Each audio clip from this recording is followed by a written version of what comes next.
Please Reject Me Alpha. A werewolf shifter romance, written by Lily Robert. Prologue. The sounds of celebration rise from below as Kate follows her younger sister down the grand staircase, her wolf's anxiety making her nerves a tight coil in her stomach. Stop fidgeting, Bianca scolds gently, catching Kate's restless fingers. I have a good feeling about this one. Kate holds back a snort. This isn't going to go any different from how it usually does. Another ball, another alpha, another night of inevitable humiliation. She feels the weight of every predatory stare, every whispered judgment that follows them like shadows as they enter the ballroom. The pack never tires of comparing the alpha's two daughters. Lovely, agreeable Bianca with her sweet Omega temperament, and her difficult, scowling sister whose very scent seems to bristle with defiance. Undesirable, undeserving, and most of all, unmated. I heard Alpha Kane is supposed to be very kind, very handsome, Bianca insists. How can you still hold hope every time? Kate whispers, throat tight. This will be the 6th alpha to come seeking courtship, and the 6th to leave seconds upon meeting Kate. One day it will work out, Bianca insists, squeezing Kate's hand. You'll see. Kate studies her sister.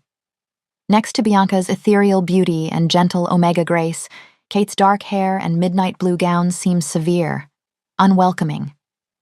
Yet Kate is the eldest, the heir, and her continued failure to secure a match while her sister stands engaged hasn't escaped the pack's notice. Are you angry with me? She asks Bianca softly. She'd have every right to be. Their mother's dying wish had been clear, enforced by pack law. The younger daughter cannot be mated before the elder. Because of Kate, Bianca's happiness hangs in limbo, but Bianca just smiles, gentle as dawn. Never. You'll find the one, sister. I know it. Through the crowd, Kate catches the powerful scent of an approaching alpha, her wolf instantly alert.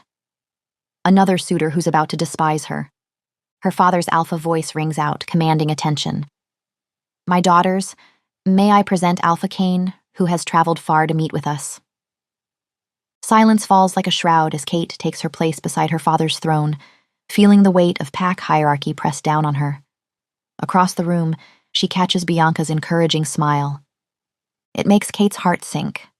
Beside her sister stands Silas, his sky-blue eyes and falsely gentle scent drawing admiring glances even now. Silas, who had once sought Kate's hand himself. Now he is to be Bianca's mate, or so he thinks. Kate smirks, resolved. She can do this, she has to. This is not her first rodeo anyway. Lady Katrina, the Alpha Kane, bows. I've journeyed from the Western Territories, hoping you might grant me permission to court you. The entire room turns to Kate, holding its breath. Showtime, Kate thinks, settling back into her chair and crossing her legs in deliberate challenge. To court me? She arches an eyebrow as she studies her nails.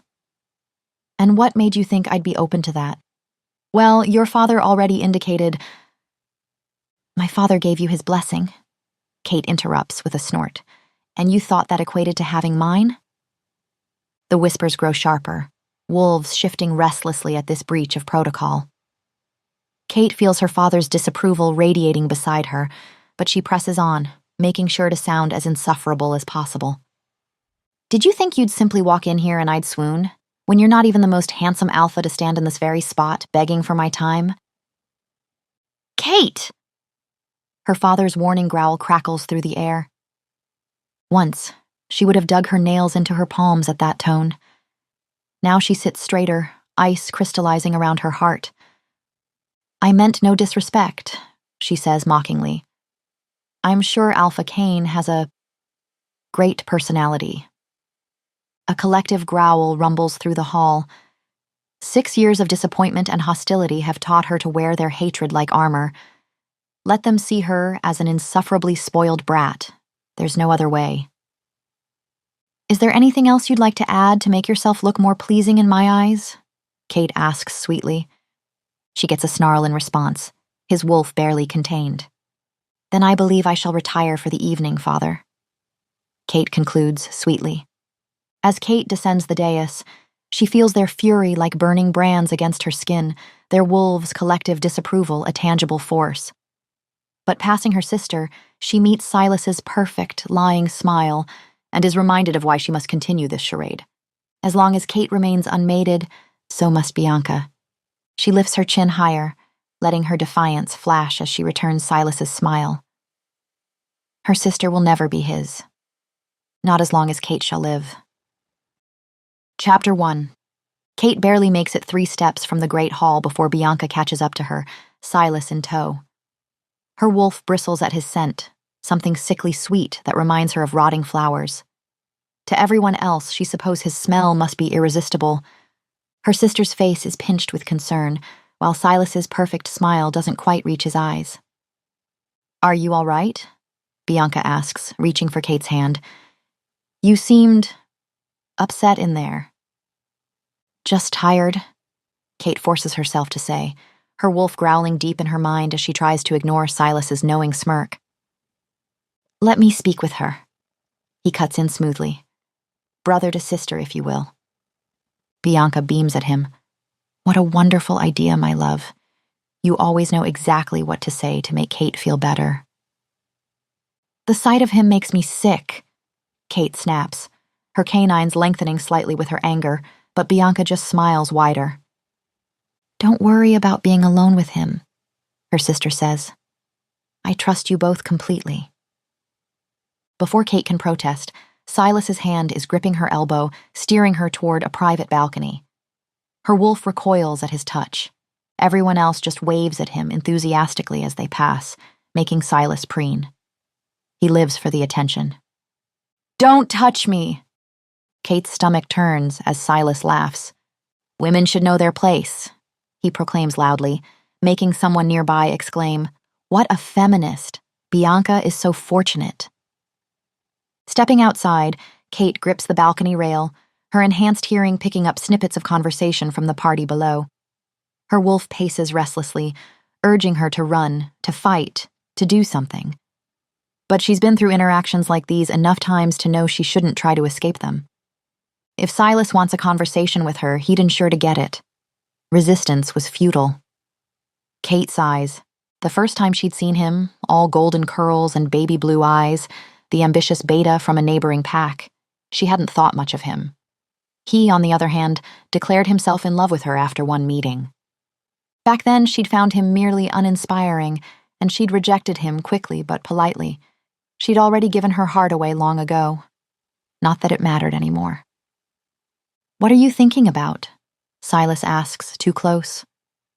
"How if I'd known how evil you were upon meeting you, I'd have ended you right there and then?" His answering smile is radiant. "You know, it gets rather boring when everyone worships you," he says. "Your point?" "My point, dear sister, is that your hatred—" He leans in to whisper, "It amuses me." Kate rolls her eyes. "Don't call me sister. I'll never be your sister. I'll never be your anything, and neither will Bianca. Bianca's already mine." His smile turns cruel. So trusting, so willing. Kate's hand flies up to slap him, but Silas catches her wrist. "Careful now. Better they think you're just a bitter hag I passed over for Bianca than the alternative." "The alternative?" Kate snarls.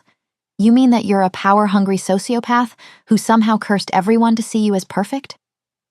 Silas grins. "I mean the fact that you don't like me. Rather deranged of you, really? Everyone likes me? Watch." He turns to the courtyard below. "Hey, Kyle. I murdered your son because I didn't like his face." "Thank you for your condolences, Silas." Kyle smiles tearfully. "See?" Silas turns back to her, triumphant. "I'm never letting you near my sister." Kate whispers, "Well, there's a simple solution, one I keep offering." His voice turns silky. "Be mine instead, Kate. It's what I always wanted. Your father's pack, you as my Luna. You wouldn't have to worry about little Bianca then." "You disgust me." Something flashes behind his eyes. Impatience, hunger. "Either you'll have me, or you'll let me have Bianca. You won't be able to keep pushing suitors away forever, Katrina. You mean the ones you keep paying to court me? Watch me. Can you blame me for wanting the best for my darling sister? Don't pretend this is about me. You just want Father's pack. And what I want, I get. His smile turned sharp. You never got me. Kate smirks, knowing how her continued resistance grates on him. Sure enough, his perfect mask slips, revealing an ugly scowl. And how's that working for you? Everyone in your pack hates you, your father's at his wit's end, and your sister. Bianca would never turn against me, Kate interrupts. We'll see about that. Silas's laugh echoes as he leaves her alone on the balcony. Your time's running out. These little games of yours have gone on long enough. Kate watches him go, her nails, now more claw than human, cutting crescents into her palms. In the courtyard below, she can hear people praising his kindness, his wisdom, his gentle heart. Her wolf howls in frustrated rage, matching her own desire to scream. She doesn't, though. She's long learned her screams mean nothing when they're against Silas. Chapter 2. Ryder. 5 days later. The party is in full swing, shifters from 3 packs mingling in the grand hall as orchestral music drifts through the air. All this extravagance for what should have been a simple negotiation over the silver route. Ryder exhales, studying his champagne glass. Everything about this screams old money. Alpha Derek's not-so-subtle reminder that despite Ryder's success, he's still considered new blood. About that deal, he starts, steering the conversation where it needs to go. His pack requires access to Derek's trade routes to transport silver ore to human territories. It's dangerous work, which makes it profitable. To the youngest Alpha in the Western Territories, Derek interrupts, raising his glass. 3 hours, and Derek still hasn't focused on business. Alpha Ryder, a soft voice interjects.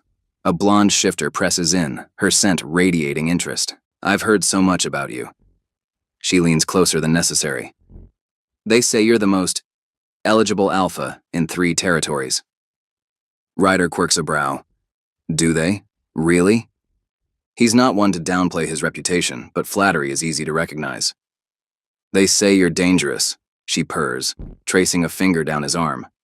A lone wolf who came from nothing and built an empire. Careful. He catches her wrist, amusement in his tone. A man might think you're after more than just his empire. She leans in, lips grazing his ear. And if I am? Ryder holds back a snort. Dangerous territory, little wolf. He releases her hand with a wink. Derek watches her sashay away before commenting. That's the 3rd one tonight. You can't turn them all down. I can't? A pack needs a Luna, Ryder. So I've been told. He downs the rest of his champagne, eyeing a server with fresh glasses. Don't tell me you're a closeted romantic waiting for the one? Derek smirks. Nothing of the sort, I assure you. I smell a story there. Derek catches the shadow crossing Ryder's face. It isn't one worth telling. His tone is clipped. Now, about the silver transports. The double doors crash open, sending crystal glasses rattling. The room stills as a stormy presence strides in. Without a glance at anyone, the newcomer beelines to the drink cart, grabbing an expensive whiskey. Derek perks up, sensing drama. Well, if it isn't Alpha Kane. Derek grins. I take it the courtship didn't go as planned? Kane takes a long pull from the bottle before slumping beside them. Told you so, Derek sing-songs before turning to Ryder. Our friend here ignored my sage advice and tried courting a certain shifter princess known for her particular taste in men. Particular? Ryder humors him, though he couldn't care less about spoiled Alpha daughters. They say she's rejected hundreds, Derek exclaims. Ryder raises a dubious brow. Hundreds? At least, Derek gestures to Kane. And he's the latest victim. She's a fury, Kane growls, slamming the bottle down. An absolute fury. Derek, delighted, leans in. What did you do to displease this fury? Nothing but breathe in her general direction. Kane practically vibrates with rage. That alone earned me her ire. Never in my life have I met such a spoiled, aggravating woman. I told him she had the reputation of a shrew, Derek stage whispers. But he went anyway because her daddy's rich. Ryder tunes them out, recalculating how to get this conversation back on track. As if you're not planning to try your luck too, Derek, Kane grumbles. Her father owns enough gold mines to buy entire territories. Whoever mates with Alpha Jensen's daughter would... Ryder stops listening. That name. Jensen. His former Alpha. The man who'd rescued him from his abusive mother. Who'd given him a home and a purpose. A man he'd once been desperate to impress, like a child seeking approval. But Ryder had never been Jensen's son. Just another guard trained on his estate. And on that estate had lived 2 daughters. The eldest had found a mate 6 years ago, which meant... Wait, Ryder interrupts. Are you saying Bianca Winters was the one to wrong you? It doesn't make sense. Sweet Bianca, who used to chase him around with cookies, who'd never had an unkind word for anyone. Bianca? That cute little blonde thing? Kane laughs. Of course not. She's been engaged to Silas Thorne for ages now. Everyone knows that. He must have missed it because Ryder's pack is settled abroad, Derek begins. He's only here to visit. Sorry, Ryder cuts in, unable to help himself. But you said you'd been courting Alpha Jensen's daughter, so I assumed... I meant his eldest. Ryder nearly chokes on his drink. Look how he scowls, Derek crows, pointing at Kane. Won't even say her name, that's how shaken he is. Shut up, Kane growls. Go on, big guy. What was the little lady's name again? Katrina, Ryder mutters, barely aware he's spoken. He sees flashes of dark hair, a mocking smirk, a girl who, unlike her sister, never shared her cookies or anything else for that matter. She's unmated? The words slip out before Ryder can stop them. She's unhinged, that's what she is. Kane scoffs. But what about Silas Thorne? Ryder presses and immediately regrets it as pain lances through his skull. Fragments of memory surface.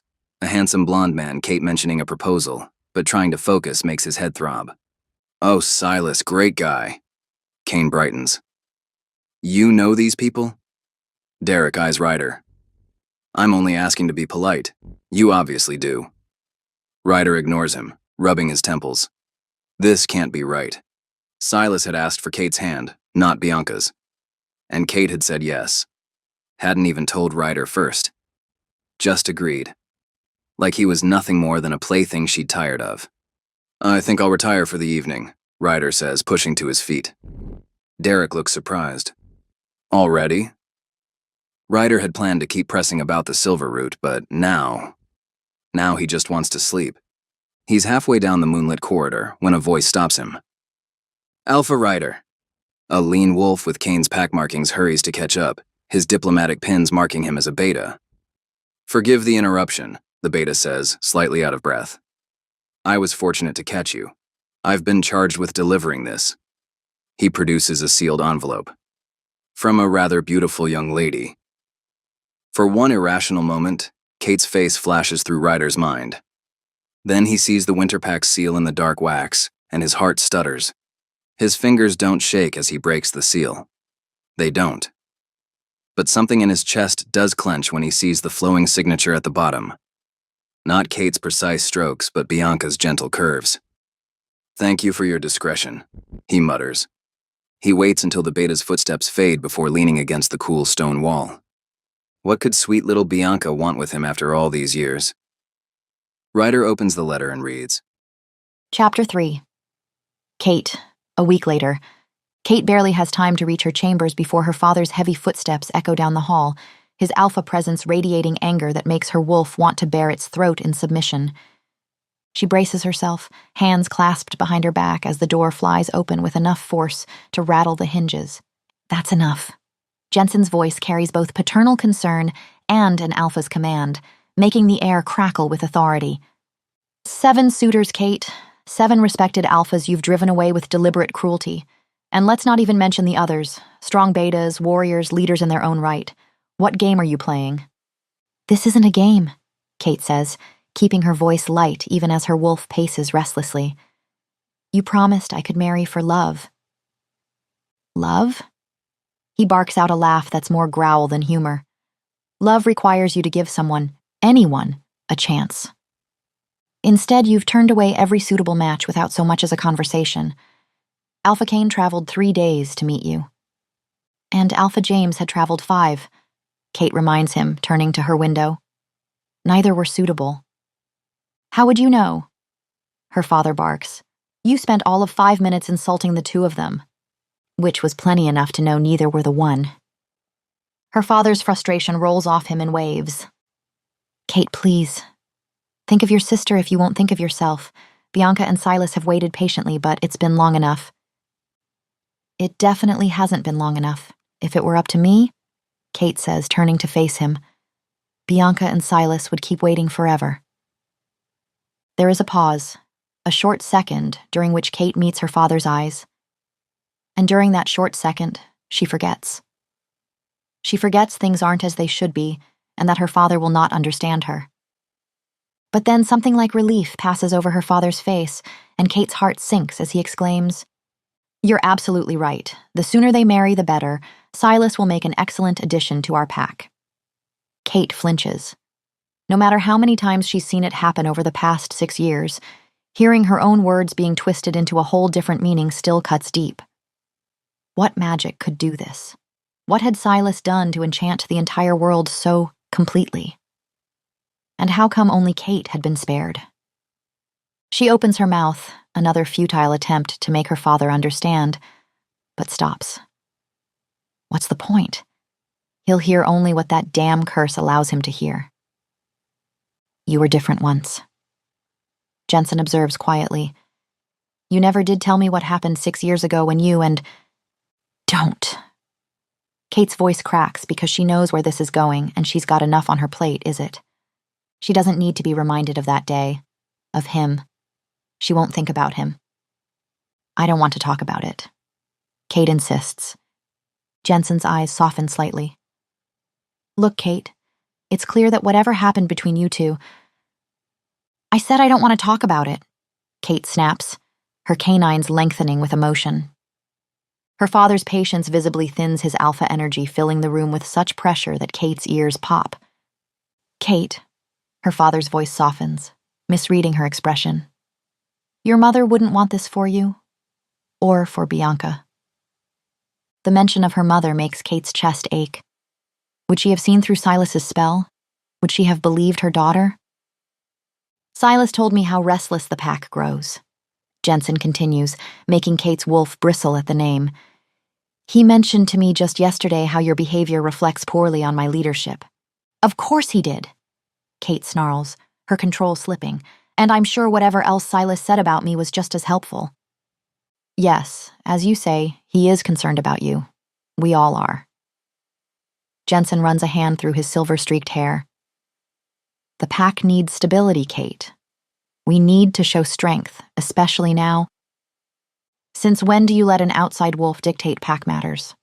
The words burst out before Kate can stop them. She knows she made a mistake when her father's scent sharpens with anger. Your continued defiance undermines my authority, he snarls. The other packs are starting to talk. Kate wants to scream. She needs to phrase things without mentioning Silas directly, but it's near impossible when he's at the center of all of her problems.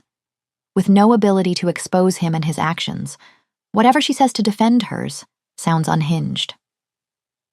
This isn't about your authority, she tries. This is about... Jensen interrupts. This is about you refusing to act like the future leader you're meant to be. Jensen's voice rises, his wolf pressing down on hers. Silas was right. I've been too lenient. Are you joking? Kate's laugh holds an edge of hysteria. Father, you don't understand. Enough, Jensen roars.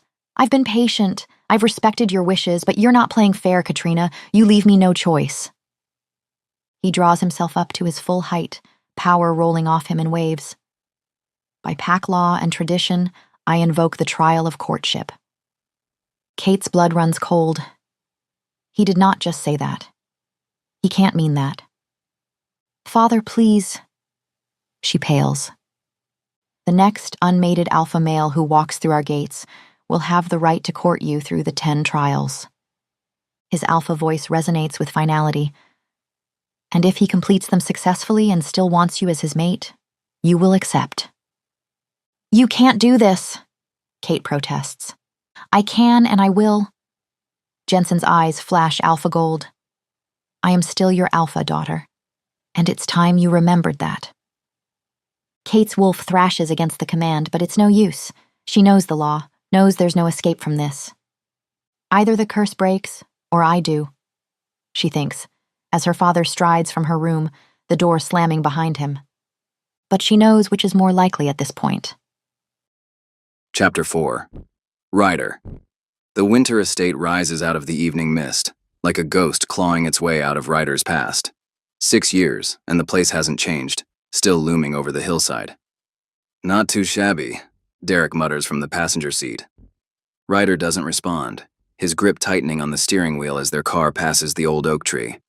Even in the fading light, he can see the worn patch of bark where she used to lean, arms crossed, that smirk playing on her lips.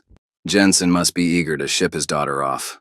Throwing an impromptu ball this size, Derek drawls, pointing to all the car following theirs down the winding path. Perhaps he just likes the entertainment. Ryder shrugs, receiving a dubious look for his effort. He invited half the continent? Derek insists. Hell, he even invited you, who's not even from around here, and whose pack is like 4 years old. Ryder rolls his eyes. Car handed off to a concierge. His fingers brush the letter in his pocket. Bianca's words had been vague. But why would she request to see Ryder now, after all this time, if it weren't important? Sweet Bianca. He wouldn't have come back if not for her. The grand ballroom is a study in old money meets modern excess. Crystal chandeliers casting rainbows across polished marble. Ryder scans the crowd, his wolf straining against its leash for a scent it hasn't caught in 6 years. A hush falls over the crowd. Alpha Jensen has arrived, now taking the center of the room. Beside him stands Silas Thorne, golden and perfect as ever, with Bianca on his arm. My friends, Jensen's voice carries effortlessly through the hall. You honor us with your presence, having traveled so far. He raises his glass in a toast.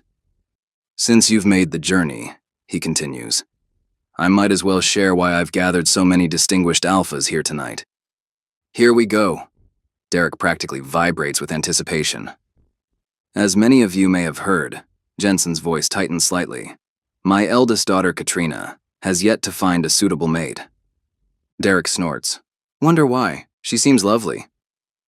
To remedy this, Jensen forges ahead. I will be holding a tournament, a series of trials, open to any alpha willing to compete. The victor, he pauses, clearly choosing his words. The victor will win my daughter's hand in marriage. The silence that follows is deafening, as everyone begin to glance collectively around the room. And where is the lady in question? Someone finally dares to call out. Jensen's grimace is painful to watch. Kate is, powdering her nose. He manages. Bianca, would you? Bianca nods and slips away, presumably to fetch her sister. The whispers start immediately. Does she even want a mate? Ryder hears someone asks. Everyone knows she doesn't. 7 alphas all rejected. Heard she made the last one cry. The whispers build, each voice adding to the tide of disapproval.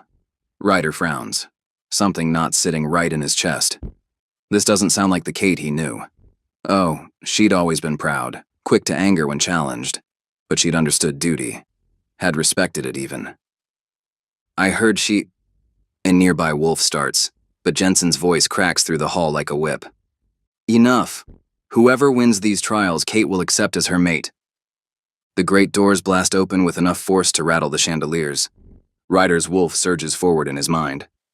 Katrina Winters is here, chin lifted in deliberate challenge, draped in blood-red silk.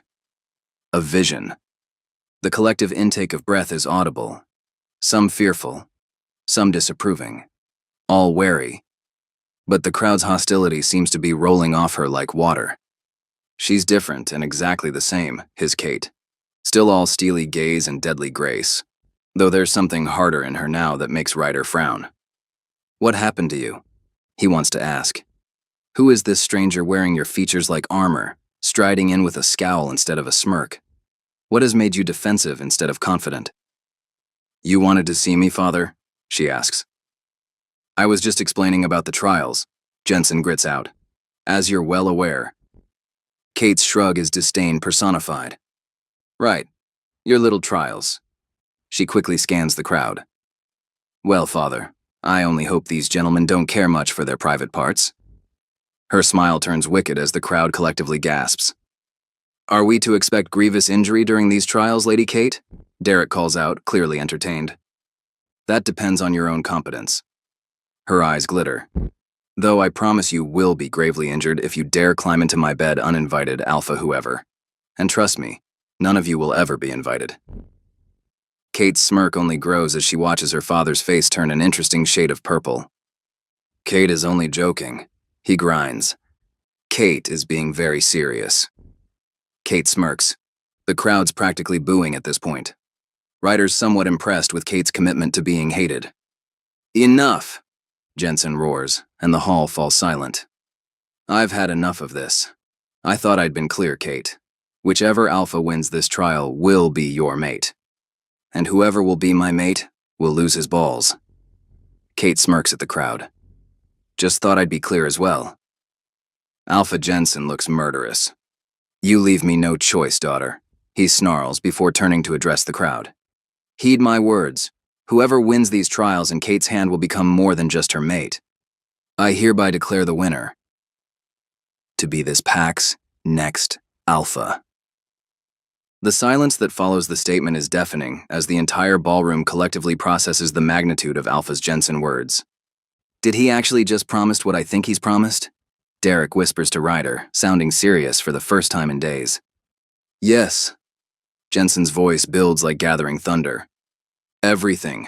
Every acre of territory. Every silver mine. His eyes sweep the suddenly electric crowd. Our alliances. Our resources. Our power.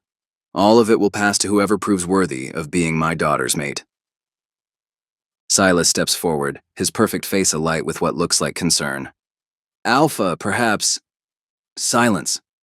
Jensen's command rings through the hall. The tension in the room is a living thing, coiling around them all like a snake about to strike. Any alpha who wishes to compete, his voice drops lower. Step forward now and declare yourself before your brothers. The room erupts into chaos as alphas surge forward, each trying to outmaneuver the others to reach Jensen first. Snarls and growls fill the air as shoulders clash and elbows jab. Ryder's eyes fall onto Kate, her fingers curling into fists at her sides, and his feet move of their own accord, before her voice, soft but sure, rings in his ears. I'm sorry, Ryder, but Silas understands me in a way you never could. He just makes more sense as a mate. Ryder winces. Right, he's being stupid. Enough of this. He pivots, ready to walk away from this whole mess. Derek's hand catches his arm. Where do you think you're going, big guy? Ryder snarls. I'm not interested in forcing myself on a woman who clearly doesn't want a mate. This isn't about what she wants. Derek's voice drops low, urgent. This is about becoming alpha of the most powerful pack in 3 territories. She'll accept her duty soon enough. They all do. Ryder shakes his head. Time to move on. I wish you luck in the competition, he tells Derek. Don't be stupid. Derek's grip tightens. We could help each other. You ensure I win, and that trade deal you've been pushing for? Consider it done. Ryder pauses, looking at Kate again. And if I win? He hears himself ask. Derek's smile is sharp. You won't. We'll work out a strategy, but I guarantee you if you get me this pack, we'll be more than just allies. We'll be brothers. And I make sure my family thrives. Your deal, the resources you've helped me win here, whatever you need. Ryder's wolf paces restlessly beneath his skin. The practical part of his brain catalogs the benefits, the trade routes, the alliance with a powerful alpha. But, come on, Derek presses. You're an alpha now. It's practically your responsibility to do what's best for your pack. That hits home. Ryder has responsibilities, people depending on him. He's not that lovesick guard panting after the unreachable alpha's daughter anymore. Can't afford to. And besides, he doesn't owe Kate anything. She disregarded him. Their love, like it was nothing, made Ryder feel like less than nothing. His hand meets Derek's before he can second-guess himself. Deal. Chapter 5. Kate. Kate watches the alphas scramble like dogs fighting over a fresh bone, her being the bone in this particularly charming metaphor, and fights to keep her hands from shaking. 6 years of managing impossible situations, and this might be her father's crowning achievement in making her life hell. The humiliation burns deep in her chest as she watches them push and jostle, their eyes hungry not for her, but for what she represents. She's not even a person to them, just a means to an end, a convenient stepping stone to power. The weight of their stares makes her skin crawl, but she forces her chin higher. She can't afford to show weakness. Not now, not ever. The real kicker isn't even being traded like premium livestock, though that cuts deeper than she'll ever admit. It's that there's no escaping this one, no sharp comment or calculated insult that can drive these wolves away. Not when the prize is no longer just her hand, but everything her family has built over generations. Then again, Kate's mind starts turning even as her heart aches. Perhaps these trials aren't just another trap. Perhaps if she plays this right, they could be an opportunity, a chance to finally protect her pack, and Bianca, from Silas once and for all. Her gaze finds Silas in the crowd, and for once his perfect mask slips. Oh, he's smiling that angelic smile that has everyone else cooing, but this clearly wasn't part of his plan. He'd expected to claim the pack through Bianca, to sidestep Kate entirely. But now, whoever wins these archaic trials will have legal claim to everything, in writing. The sight of his barely contained rage almost makes this disaster worthwhile. Almost. Then she catches Bianca's worried glance, her sister's genuine distress at Kate's predicament, and reality crashes back. None of this matters if she can't keep Bianca safe, keep her entire pack safe from the monster wearing an angel's face. He's already taken enough from Kate as it is. She lost the person she loved most, because of him. No more. Father. Kate approaches Jensen where he's discussing logistics with Bram. A word? Her father follows her into his study, and the moment the door closes, Kate lets loose. Cattle. She whirls on him. You're treating me like cattle. Jensen has the grace to look uncomfortable for all of 2 seconds before his alpha authority reasserts itself. You left me no choice, Katrina. He declares, going for imposing. This is entirely your doing. My doing? Kate screeches. I wanted to marry for love. A small grimace flashes across her father's features. And you will. He attempts. These trials will ensure what?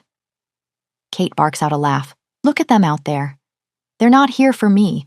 They're here for the pack, for the wealth, for the power. You've made sure I'll never know if anyone could actually want me. Only for me. Something like regrets flickers in Jensen's eyes. Perhaps I got a little carried away in my anger, he admits. But Kate, I can't look back on my words now. I'll look like an idiot. And before Kate can yell at him that he is, in fact, an idiot, he adds, besides, the trials will test more than strength, darling. I'll design them myself, ensure they reveal character, compatibility. Compatibility, Kate whispers, and lets her voice crack perfectly. Compatibility with someone who's only here because you promised them your wealth? Father, you've ensured my unhappiness forever. She makes her lip twist into a pitiful pout, like she would at the age of 6 to get more dessert. The technique doesn't get old. Jensen's face immediately falls. Kate, sweetheart, no, he attempts. Kate turns away from him dramatically, summoning her most lethal, effective weapon to the surface. The waterworks. As the first tear falls, then the next, she throws in a little whimper for dramatic effect. Maybe one more. Yes, that did sound quite effectively pitiful. Now 3, 2, 1. Baby, please don't cry. Right on cue, her father's voice edges toward panic. Kate responds by crying harder, adding a slight shoulder shake for effect. Katie Cat. Jensen hovers helplessly, using her childhood nickname. Please, I never meant. This is for your own good, for your future. My future? She turns back, face streaked with tears, the very picture of devastation. Father, I'll take my own life before letting you force me into a lifetime of misery. A sob. Not that you'd care. You never loved me anyway. Another sob. Her father looks on the verge of panic. Don't say that. Kate, baby, I love you more than anything. The big alpha pleads, like he might cry himself. Kate makes sure her own sobs intensify as she hides her face behind her hands. Tell me how to fix this, Jensen begs. Darling, anything, please. Kate smirks for a short second, before revealing her perfectly decomposed face once more and meets her father's eyes. Would you be willing to call off the trials? She asks shakily. Jensen's face falls. I can't. He runs a hand through his hair, obviously conflicted. The pack needs a clear succession plan, and I need to know you'll be taken care of. Kate, please understand, I promised your mother. Fine. Kate sniffs delicately. I understand, Father. I shall do my duty. The relief on his face is almost comical. You will? He asks, voice practically shaking with relief. Kate lets out another sniff. Oh, darling. Jensen's expression melts into one of adoration. I'm so... On one condition. Kate interrupts, making a show of drying her tears with shaky hands. Anything, sweetheart? Her father says, actually dropping on one knee. Anything. Name it. Kate takes a deep breath, channeling every ounce of dramatic timing she possesses. I'll allow these trials, she says, and I'll mate with whoever wins them. If, Jensen breathes, holding on to her every word. Kate bites back a smirk. If you let me compete, Father. Silence befalls the room. Jensen blinks, then blinks again and says, I'm sorry, what? Let me compete in the trials. Kate lifts her chin. For my own hand, and for the pack. Her father's mouth opens, closes, opens again. All the while, Kate holds in a triumphant smirk, because her father might be an alpha, might command hundreds of wolves with a single word, but he never did learn how to handle her tears. Amateur. Chapter 6. Ryder. The following morning, the private reception room they've been taken to reeks of inflated egos. Ryder leans against the wall, watching the circus unfold with what he hopes is well-practiced indifference. The room is packed with what must be every unmated alpha this side of the continent, each trying to outposture the others like peacocks at a mating dance. My pack's bloodline goes back 12 generations, boasts a mountain of a man with a neck thicker than Ryder's thigh. That's cute, drawls a lean wolf with silver-streaked hair, examining his manicured claws. Mine can be traced to the first pack themselves. In the corner, a barely grown pup who can't be more than 18 is rattling off profit margins and investment strategies to anyone who'll listen. What they need is someone with a fresh perspective. What they need, interrupts a hulking brute with tribal tattoos crawling up his neck, is someone who can actually protect their borders. I once took down 50 rogues single. With your bare hands, in the snow, uphill both ways, Ryder mutters under his breath, earning a smirk from a silent dark-haired man nearby. Ryder should probably be doing what Derek's currently doing, networking, building alliances. Instead, he's sulking in his corner like some pup at his first hunt, wondering what the hell he's doing here. The trade routes better be worth. Ryder looks up to find himself surrounded by what appears to be old money incarnate. Their leader, the silver-haired wolf, looks vaguely familiar now that Ryder thinks about it. I don't believe it, Silverhair continues. The half-breed charity case actually thinks he has a shot? Ah, now Ryder remembers. Edmund Silvercrest. Old blood, older money, and a face that looks like he's permanently smelling something unpleasant. Alpha Edmund. Ryder lets his smile show too many teeth. Still using your family tree as a personality substitute? The door opens before Edmund can respond, Jensen's presence bringing immediate silence to the room. He surveys the gathered alphas with measured consideration, every inch the powerful leader about to bestow a great honor.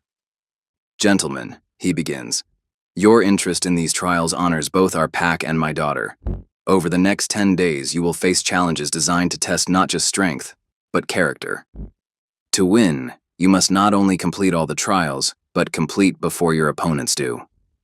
Each day brings elimination. Those who fail a trial are immediately cut. Among those who succeed, the slowest will also be eliminated if too many remain. How many is too many? The young entrepreneur pipes up. By day 5, we need no more than 5 contestants. Jensen replies. Right. The boy nods. Well, currently we have 30 competitors. 31. A voice cuts through the room like a blade. Or did Daddy forget to mention that part? The temperature seems to drop several degrees as Kate materializes in the doorway. Ryder instinctively steps behind a marble column, then immediately feels ridiculous for doing so. But he stays there anyway. My daughter, Jensen confirms, looking pained, will also be competing. Silence befalls the room as Jensen clears his throat.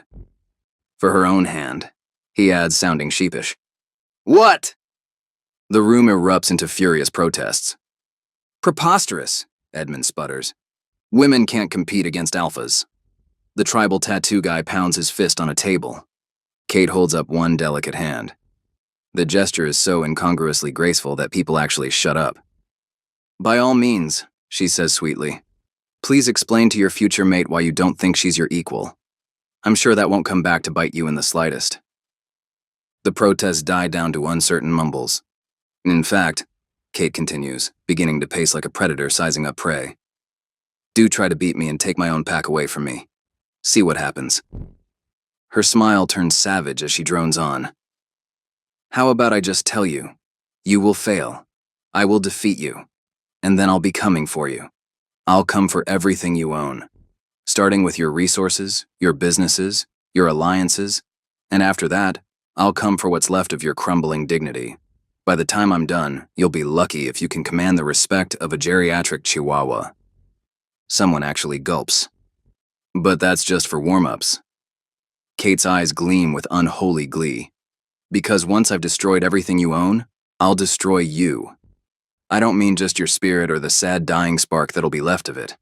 I mean I'll physically end you, slowly, piece by piece, until every inch of you hurts so completely you'll wish you've never been born. Ryder's eyes travel down to Kate's lips as she speaks. He'd forgotten how often she wets them when threatening bodily harm. I'll start by crushing your fingertips, Kate says. And there it is, her tongue licking her lower lip again. There's nothing quite as charming as witnessing that small pink tongue of hers dart across her full lips in between death threats. Ryder can't help staring, transfixed. Then, Kate pursues, I'll be cutting everything off, each finger, one by one, slowly, deliberately. Ryder's mind unhelpfully flashes to memories of Kate sucking on his fingers one by one, slowly and deliberately. God. He bites back a groan. And don't even get me started on what I'll do to your genitals. Kate's practically bouncing now. I have this lovely collection of rusty garden tools for that. The pruning shears are my favorite. The room collectively gags. Ryder, meanwhile, is having a crisis because he's supposed to be angry with Kate, but all he can think about is how perfectly she used to fit in his lap. What kind of weird Pavlovian reflex is this? And then I'll take what's left of your spleen, Kate is saying cheerfully, and use it to paint inspirational messages on your PAX meeting hall. Several alphas look ready to faint, though the young business wolf is actually taking notes. Finally, Kate concludes, I'll mail what's left of your pride to your mother. Cash on delivery, of course. I'm not a monster. Ryder shifts uncomfortably behind his column, beyond grateful for the loose cut of his formal pants. Kate's enthusiasm for creative violence really shouldn't be having such an effect on him, but it's just she's so thorough, so creative, so wonderfully unhinged in the way that used to drive him crazy. Kate pauses her litany of creative dismemberment to survey the room. So, gentlemen, ask yourselves, is competing for a pack you probably won't actually win worth earning my eternal ire? Do you really think your territories can withstand my attention, should I decide to pay you a visit? Her smile is pure predator. Because I have such a good memory for faces. The silence is deafening. Then one alpha, pale as milk, steps forward. I think there's been a misunderstanding. I actually need to return home. Really? Kate asks innocently. So soon? My apologies, he squeaks, backing toward the door. Please accept my deepest apologies, my lady. It's like a dam breaking. Suddenly, half the room is stumbling over excuses. My territory's been having rogues problems. Just remembered I'm actually engaged. Would you believe I'm coming down with the flu?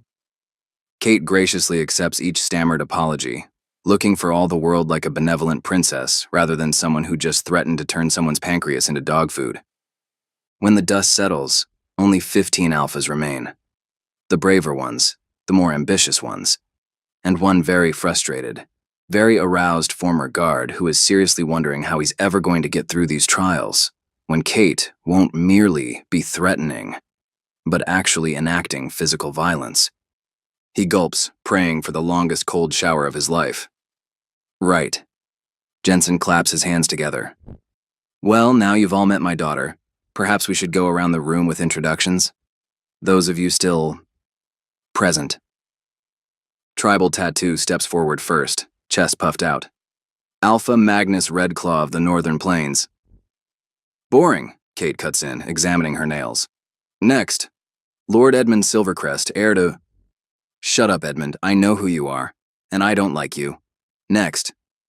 She starts pointing around the room rapid fire, not letting anyone finish. You're too old. You're too young, you look stupid. Jesus, what is wrong with your hair, man? Are you actually sporting a mohawk? Her finger moves like a weapon, each dismissal more cutting than the last. Ryder realizes then that she's going to notice him in just a few seconds. Kate Winters will actually be looking at him and insulting him in just a few seconds, for the first time in 6 years. For the first time since she'd butchered his heart and dumped it aside like trash. Well, fuck it. Squaring his shoulders, Ryder stepped forward and out of the shadows. Whatever mean remark is coming for him, he won't give Kate the satisfaction of looking thrown off. Never again. You're too tall, you're too small, you're... Kate's finger swings toward him, her mouth already open with another cutting remark. Then her eyes fall onto Ryder, and she freezes. She freezes, finger raised mid-air, lips parted. Hi, Kate. Ryder's voice comes out steadier than he feels. He actually manages a small smirk, rather pleased with the way Kate is gaping at him, color draining from her face. Serves her right. It's been a while. Ryder jokes, realizing his joke isn't particularly funny when Kate just stares at him. 1,000 emotions flash across her face too quickly to name. Shock, pain, fear, and suddenly, Kate runs. She doesn't walk quickly, doesn't make excuses. She flat out runs from the room like the hounds of hell are on her heels, leaving behind a silence so complete you could hear a pin drop. Right. Jensen's voice is artificially bright. First trial begins at dawn. Chapter 7. Kate presses her forehead against the cool window of the car. Her hands won't stop shaking, her wolf clawing at her chest. The memory of Ryder standing there, right there in front of her after all this time. God, she'd made such a fool of herself, standing there gaping like some starstruck teenager, while he'd smirked at her with that infuriating confidence. Like it was nothing. Like 6 years of absence could be bridged with 2 casual words. And now she's going to have to face him again at this ridiculous welcoming party. Unless... perhaps this was all just some big misunderstanding, and he won't actually be competing in these stupid trials. Why is it not relief she feels at the thought? Don't pout. You should use tonight to your advantage, Bianca says beside her. Scout the competition, find their weaknesses, maybe even make some alliances. Kate stares at her sister. Are you actually trying to help me? Despite what me winning might mean for you? Kate having to mate with the winner of the trials would immediately allow Bianca to finally be with Silas, something her sister, sadly, yearns for due to the curse. But despite it, I'm always on your side. Bianca's smile is gentle but determined. I'd never wish for something that could make you unhappy, Kate. Never. The words catch in her throat. Because like so many times before, Kate wants to tell Bianca everything. About Ryder being here. About why seeing him again feels like having her chest carved open. But Silas's guards hover closer in the front seat, and Kate swallows it all back down. They're always there, watching. The club where the party is being held for some reason pulses with bass-heavy music and writhing bodies, the air thick with alcohol and pheromones. Kate watches her packmates lose themselves to the rhythm. Silas's people are everywhere, watching, reporting back to their master. Right, she needs him gone. And if she becomes the pack's next alpha, if she wins the trials, she'll finally be able to kick him out, banish him for good. Do you want a drink? Bianca nudges her. To help you relax? Kate shakes her head. Better not. This is Daddy's first trial. Watch. Kate nods toward an alpha currently groping a giggling wolf against the wall. Father's testing everyone's control. Anyone who breaks courting protocols tonight is automatically eliminated. That does sound like something Daddy would do, Bianca admits. Hello there, darling. Ice slides down Kate's spine at that familiar voice, at how that hand has settled possessively on her lower back.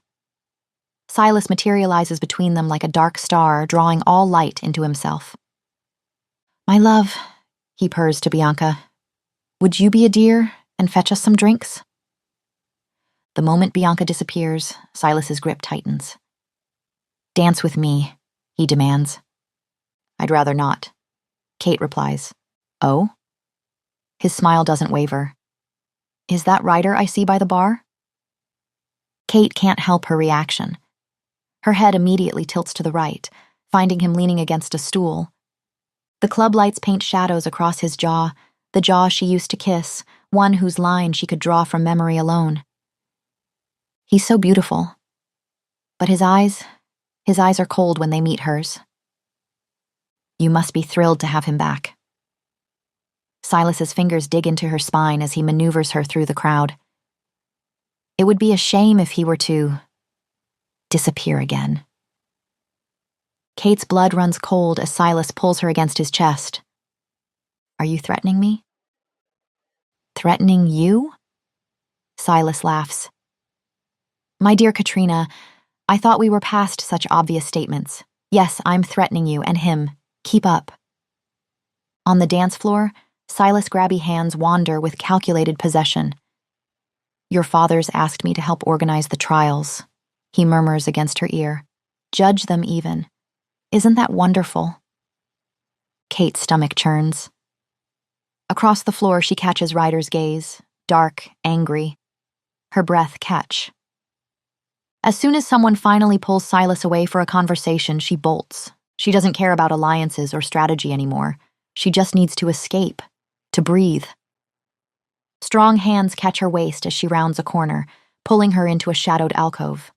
Her wolf recognizes his scent before she does, every nerve ending lighting up at the familiar touch. Ryder, she says, hating herself for sounding breathless. What do you want? He looks good. Too good. All sharp angles and quiet power, nothing like the young guard who'd left 6 years ago. And yet still very much the incarnation of everything she's ever loved. Because he's Ryder. The years have filed away his softer edges, left behind something dangerous and compelling that makes her wolf pace restlessly beneath her skin. But he's Ryder. She's so happy to be near him again she could cry. Apparently he doesn't feel the same. What do I want? He scoffs. That's all you've got after all this time? Well, what were you expecting? She meets his eyes. A kiss? An arrogant smile paints his lips as his hazel eyes shimmer gold. Are you asking for one, Kate? His voice drops low against her ear, and just like that, she's lost. His scent, his tone, his mere presence. It's always been like this with him. When he's near, the rest of the world fades away. I haven't asked for anything, she observes, aiming for casual. You're the one who showed up out of nowhere. Yeah, you did seem a little surprised. His smirk widens, and Kate feels heat crawl up her neck.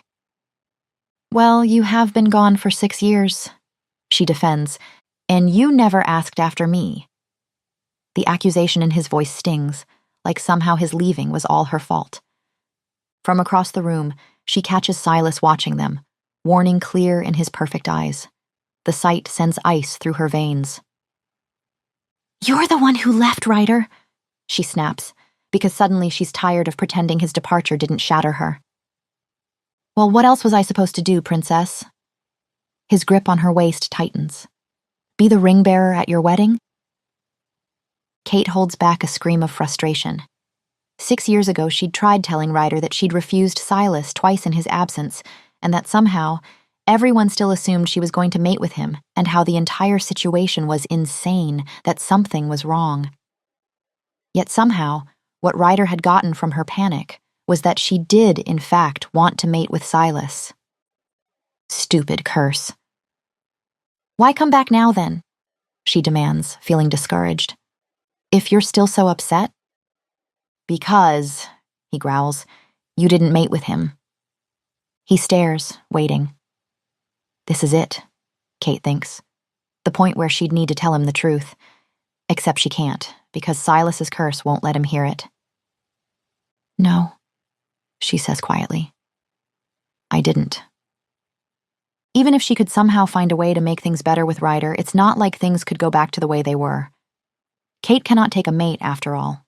Not before getting rid of Silas first. "If you'll excuse me," she tries, pulling away. Ryder immediately catches her wrist. "Why didn't you?" He barks, tugging her back. "Mate with him?" Kate meets his eyes, willing him to see the truth she can't speak. "Don't you know?" she whines. Apparently he doesn't, because he decided he'd rather have Bianca. Ryder's laugh bitter. "Is that why you've been pushing every suitor away? To punish them?" Her throat feels tight. She's going to cry.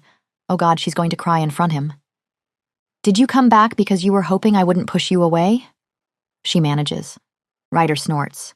"Don't flatter yourself. I came back because Bianca asked me to." Bianca? Why is Ryder talking to Bianca? Sorrow evaporates, replaced by outrage. "My sister? Are you kidding me, Ryder?" She grabs his hair, yanking hard. Ryder winces as she pulls harder, bringing his face closer. "She reached out to me." He groans. "How dare you try to corrupt my sweet baby angel?" Another sharp tug, and she's achingly aware of how close their faces are, how Ryder's pupils have dilated. "I'm not." He pants against her lips. "I swear." Their breaths mingle, and Kate can't look away from his mouth, can't stop remembering how it used to feel against hers. "Besides," he growls, "you're the one trying to corrupt your sweet angel's fiancé." She jerks back, outraged. "What did you just say to me?" "Oh, come on, Kate, I saw you. Everyone did. On the dance floor with Silas." His voice drips with disgust. "Throwing yourself at him? It's been 6 years, Kate. He's with Bianca now. Get over it." The accusation that she'd hurt Bianca like that she'd want Silas of all people, hits like a physical blow. Kate forces her lips into a cruel smile, even as something breaks inside her. "You get over it." She seethes. "And stop acting like a petulant child." They stare at each other, fury and hurt crackling between them like lightning. "Good luck in the trials," he finally bites out. "I don't need luck." She turns away before he can see her eyes water, leaving him in the shadows where he'd once felt like home. God, and to think she's going to have to compete with him for her own hand in marriage, when he doesn't seem to even want her anymore. Chapter 8. Ryder follows the winter pack guard through frost-covered grounds, resisting the urge to rub his burning eyes. Sleep had been impossible. His mind replaying Kate's expression, the crack in her voice. His wolf paces, torn between satisfaction at her reaction and the maddening urge to fix what's broken. She's the one who ended it. She chose Silas. He shouldn't feel guilty just because she'd looked at him like he'd ripped her heart out. Except he does, and he hates it. "There's our strategic genius," Derek calls, unfairly alert for dawn. He lounges against a tree as competitors gather, Magnus stretching his massive tattooed frame, Felix hunched over his laptop, Edmund holding court with sycophants. The silent man from yesterday lingers at the edges, testing the shadows. Quite the menagerie, Derek muses. Brute force, stealth, brains, and old money all wrapped up in neat little packages. You think wealth will help, Edmund? Money always helps. Ryder smirks. So if you're the wise guy, what am I? The pretty one, obviously. Before Ryder can respond, movement catches his eye. Kate steps from the mansion, dawn painting gold across her skin. She walks past without a glance, but his gaze follows the sway of her hips. You might want to stop staring at the competition's ass, Derek drawls, ruining his own advice by doing exactly that. Ryder's growl surprises even himself. Derek holds up his hands. Relax, just admiring. You know her, right? What's her strength? All of them, Ryder answers before he can stop himself. 2 more alphas join their group as Jensen steps onto the mansion steps, commanding silence. 5 eliminated last night, Derek whispers, smirking. Idiots couldn't keep it in their pants. You almost made that list, Ryder reminds him. If I hadn't pulled you off that blonde? And eternally grateful I am. Derek claps his shoulder. My hero! Jensen's voice carries over the grounds. Today's trial will be judged by myself, my daughter Bianca. She steps forward, radiant in the morning light. And her intended Silas. Ryder's fingers twitch. He still hasn't asked Bianca about her letter, why she summoned him back after all this time. How fitting, Edmund says smugly, to have someone of such noble blood overseeing this tradition. Silas smiles, sweeping the crowd with practiced warmth. We aim to ensure these trials remain fair and honorable. His expression sharpens. Which is why we've agreed.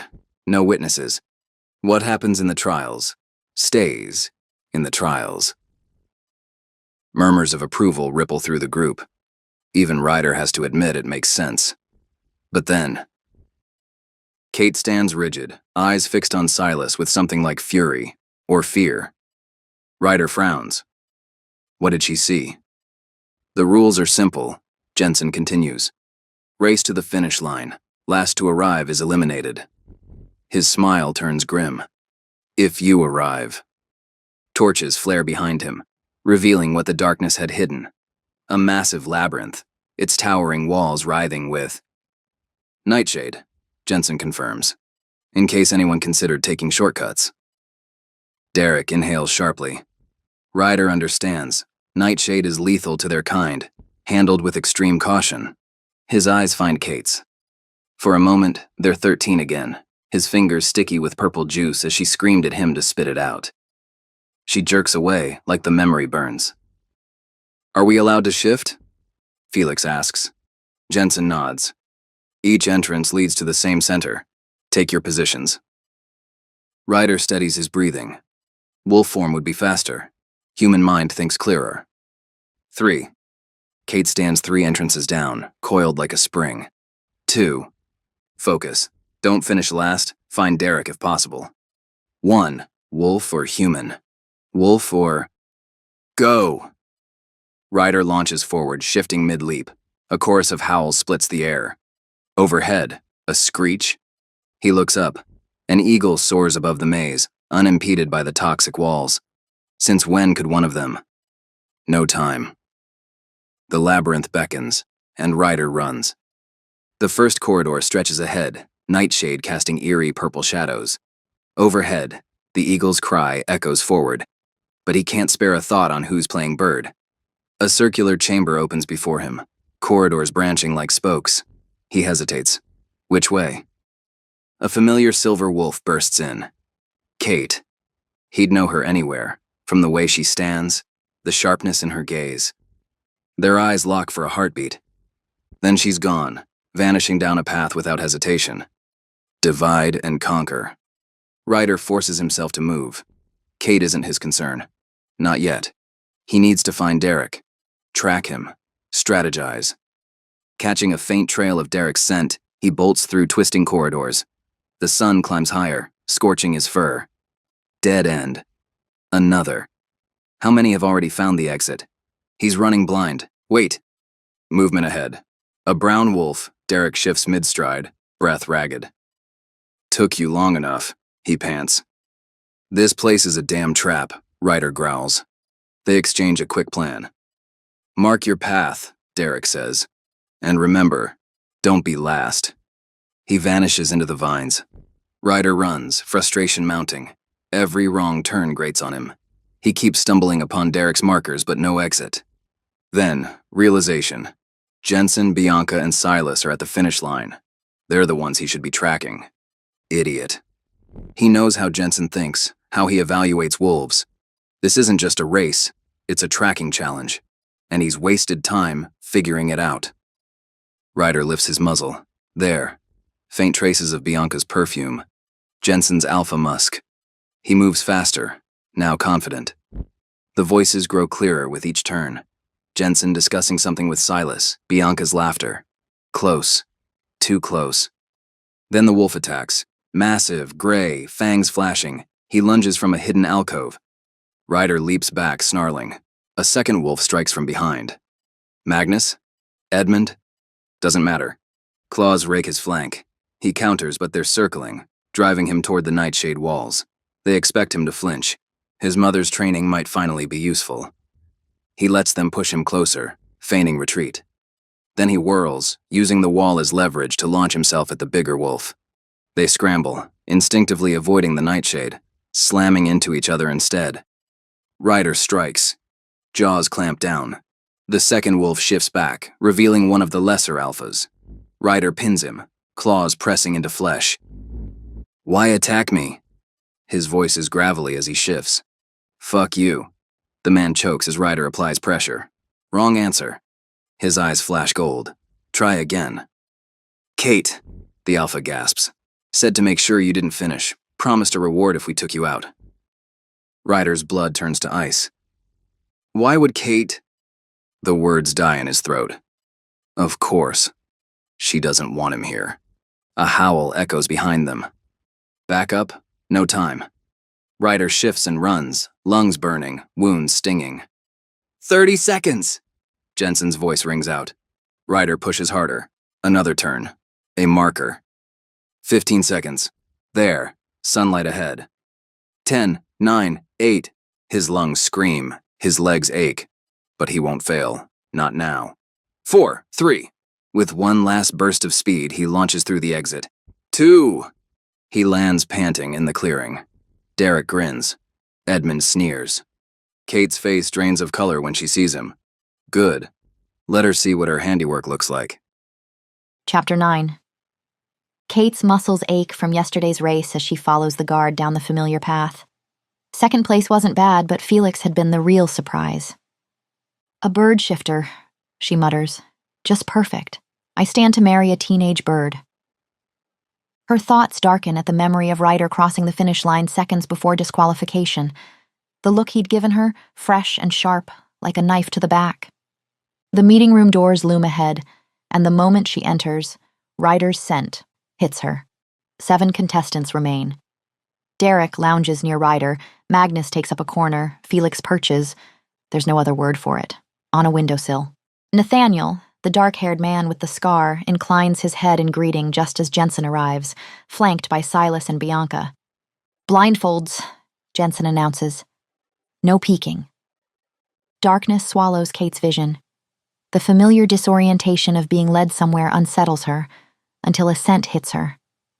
Old paper, leather, dust. Barely swallows a gasp. The library stands exactly as she remembers. 3 stories of dark wood, spiraling wrought iron staircases, a domed glass ceiling. Jensen's voice cuts through murmurs. 3 keys are hidden here. Find them and you advance. Fail and you leave. You have until noon. Magnus frowns. Only one of us makes it? Felix sighs. 3 keys each, genius. Jensen nods, producing a parchment.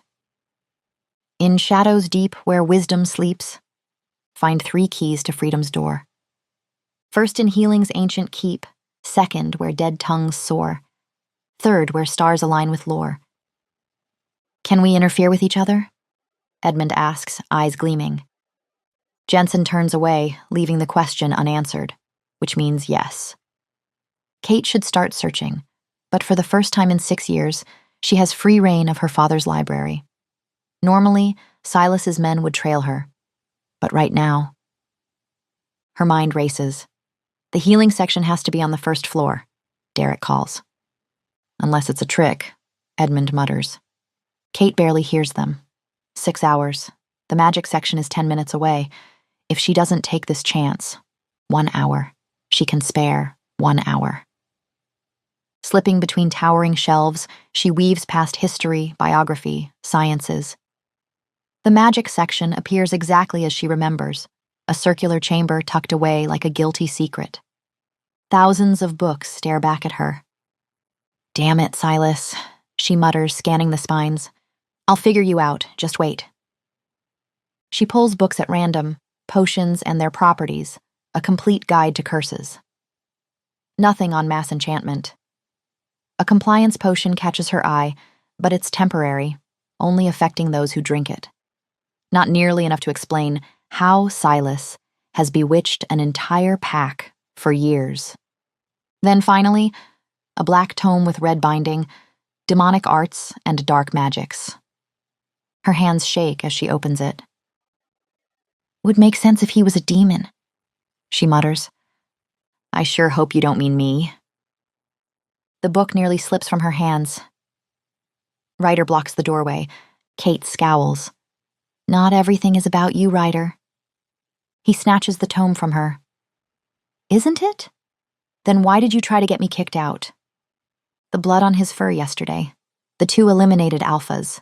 Silas's work, no doubt. Kate clenches her fists. So you're not even denying it? Ryder's scent turns bitter.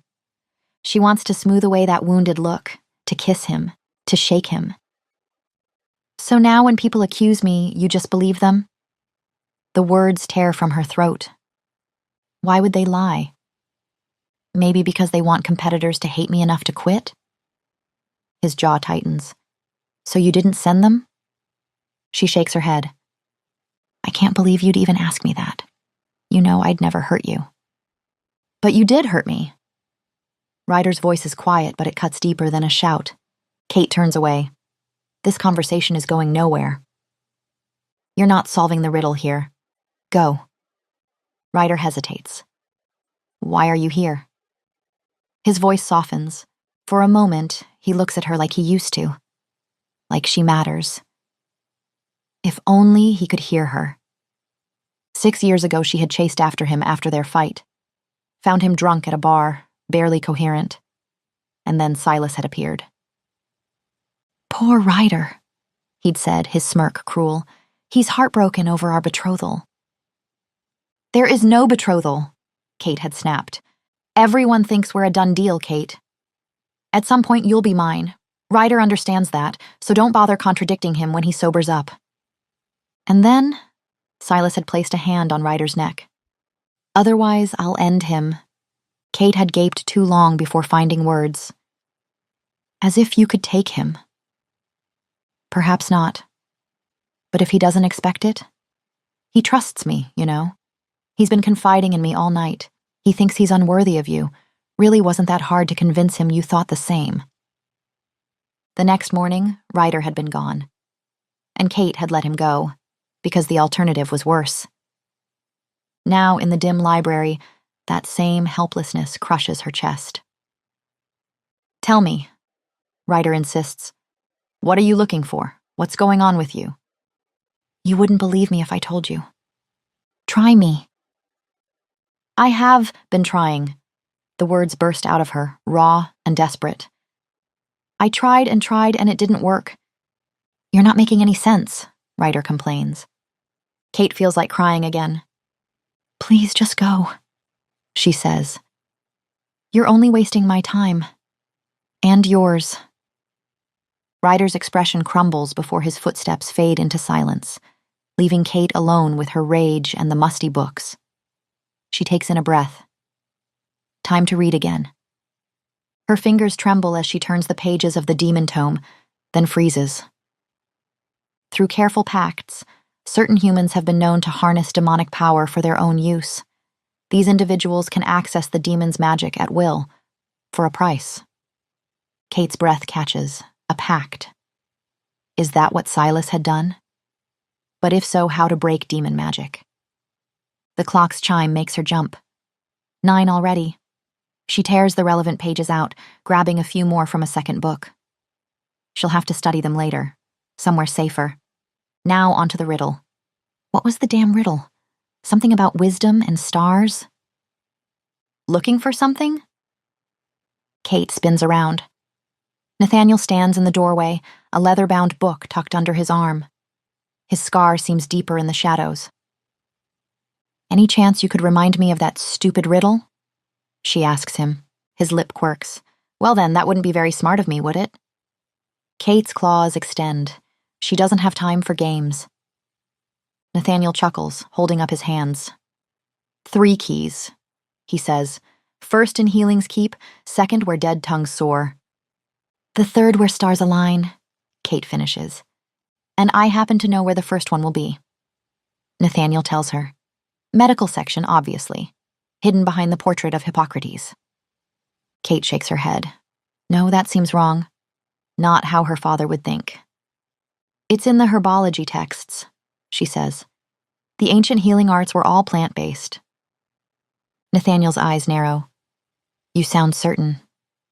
I practically grew up here. Kate glances at the clock again. Look, you helped me with the riddle. I'll help you find your first key. Lead the way, he says, gesturing toward the door. Kate leads Nathaniel through the winding shelves, past rows of ancient medical texts. There, she whispers, pointing to a section where herbs hang dried between the pages of centuries-old books. The healing arts were all about... A shadow passes overhead. They both freeze as Felix glides past their aisle, his wings barely clearing the shelves. Plant-based medicine, she continues once he's gone, running her fingers along the spines. The ancient healers believed every cure could be found in nature. Nathaniel watches her with quiet intensity. You really did grow up here. My mother used to... Kate starts, then stiffens.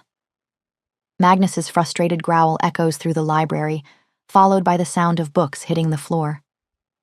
They work in silence after that, checking hollow books and loose bricks until Kate's fingers catch on something behind an old volume of medicinal flora. 2 keys, small and bronze, with intricate leaf patterns along their shaft. Looks like they're the last left. We make a good team, Nathaniel says as she holds it up to the light. His scarred face breaks into an unexpected smile. Alliance? Kate hesitates, studying him. Why would you want to ally with me? Because you seem to be playing a different game entirely. His eyes flick to the torn pages peeking from her pocket. Second, where dead tongues soar, Nathaniel recites, following Kate through the western wing. Dead tongues must mean dead languages. Then that would be the 3rd floor, Kate says, taking the stairs 2 at a time. They emerge into a circular room where leather-bound volumes line the walls from floor to ceiling.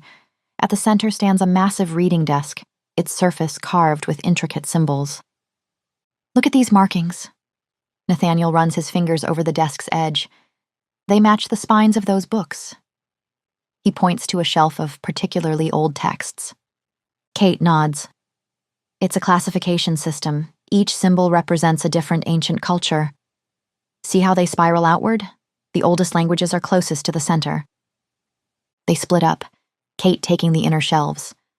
The silence is heavy, broken only by the soft sound of books being moved and replaced.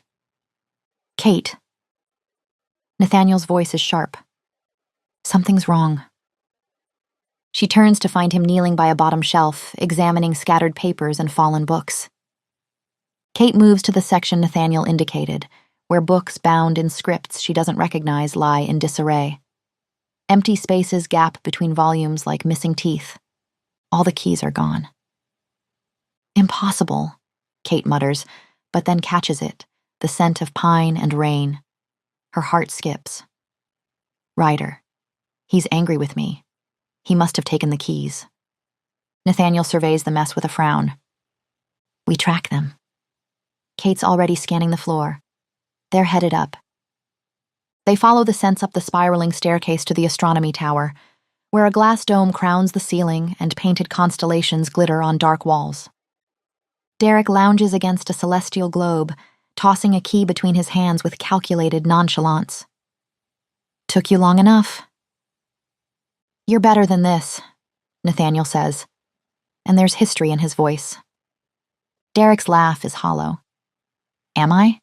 It's just good strategy.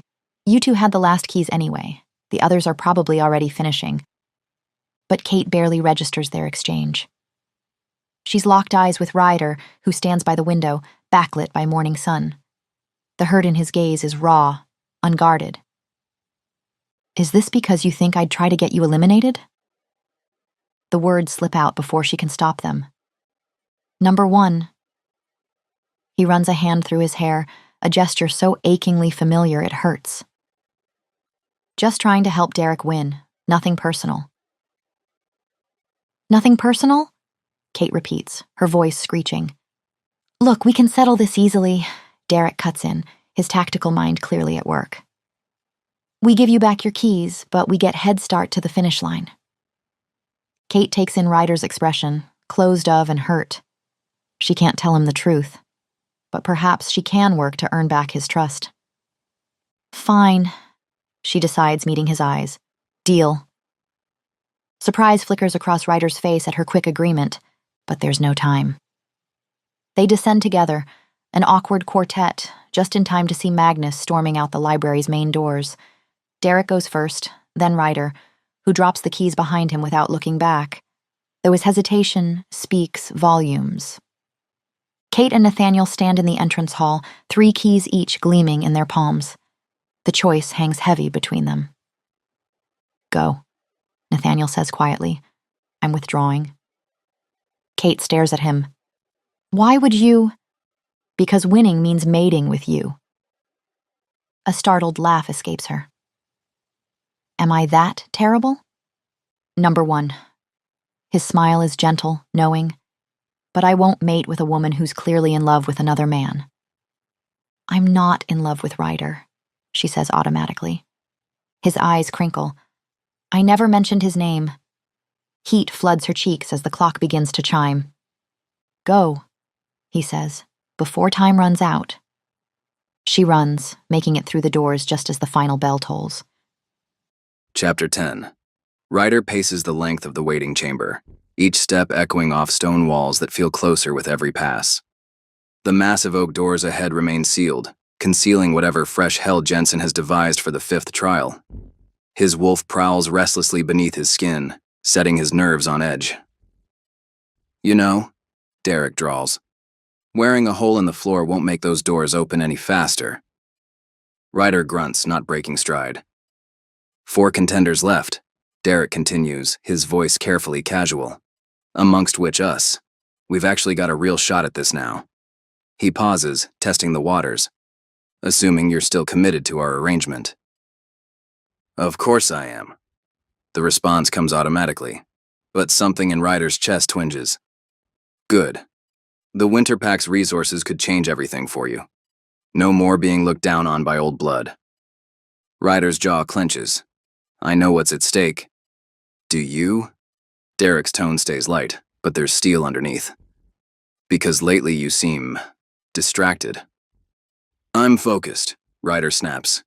Though his mind spins with fragments of the past 2 trials, each memory cutting deeper than the last. Trial 3, 2 days ago, hadn't been that bad. They'd been thrown into an arena, the sand already stained with sweat and blood. The task had been simple. Fight and stay conscious until the bell. They'd circled each other like predators. Magnus rolling his shoulders, Felix on the defensive, Edmund smirking at Ryder. I've been waiting for this, Edmund had drawled. Time to put the half-breed in his place. Ryder's wolf had surged forward, answering with a low growl that vibrated through the sand. Really? Derek had cut in, unimpressed. Are we wasting energy fighting each other like idiots? They'd all turned to him. Think about it, Derek had continued. We only need to take out one person. Why not work together, finish this fast, then grab a drink? Edmund had sneered. Excellent point. I vote we take out the half-breed. Oh, for crying out loud, Kate had snapped. If anyone needs taking down, it's you. Magnus had hesitated. I don't know. The pureblood has a point. The pureblood, Kate had cut in, has spent this whole competition mocking us. Magnus, he called your shifting primitive yesterday. Magnus's head had snapped toward Edmund. And Felix, Kate had added. He said your family bought their way into pack hierarchy. Felix's usual cheer had vanished. Later, as healers dragged Edmund's unconscious form away, Ryder had caught Kate watching him with an unreadable expression. She'd defended him, and in the second trial, she'd let him get away with taking her key. Why? He'd wanted to shake answers out of her, but instead, he'd walked away, her defense burning in his chest like whiskey. Then came trial 4. This artifact amplifies aggression, Jensen had said, placing a pulsing red crystal in the center of the circular room. Your task, do not shift for 6 hours. Good luck. For a second, Ryder had felt confident. Then the crystal had activated. It hit immediately, the maddening buzz under their skin, their wolves clawing to break free. The room had grown thick with tension, the air electric. Sweat had beaded on Kate's collarbone, drawing Ryder's gaze like a magnet. She'd stationed herself far from him, yet he felt every breath, every twitch.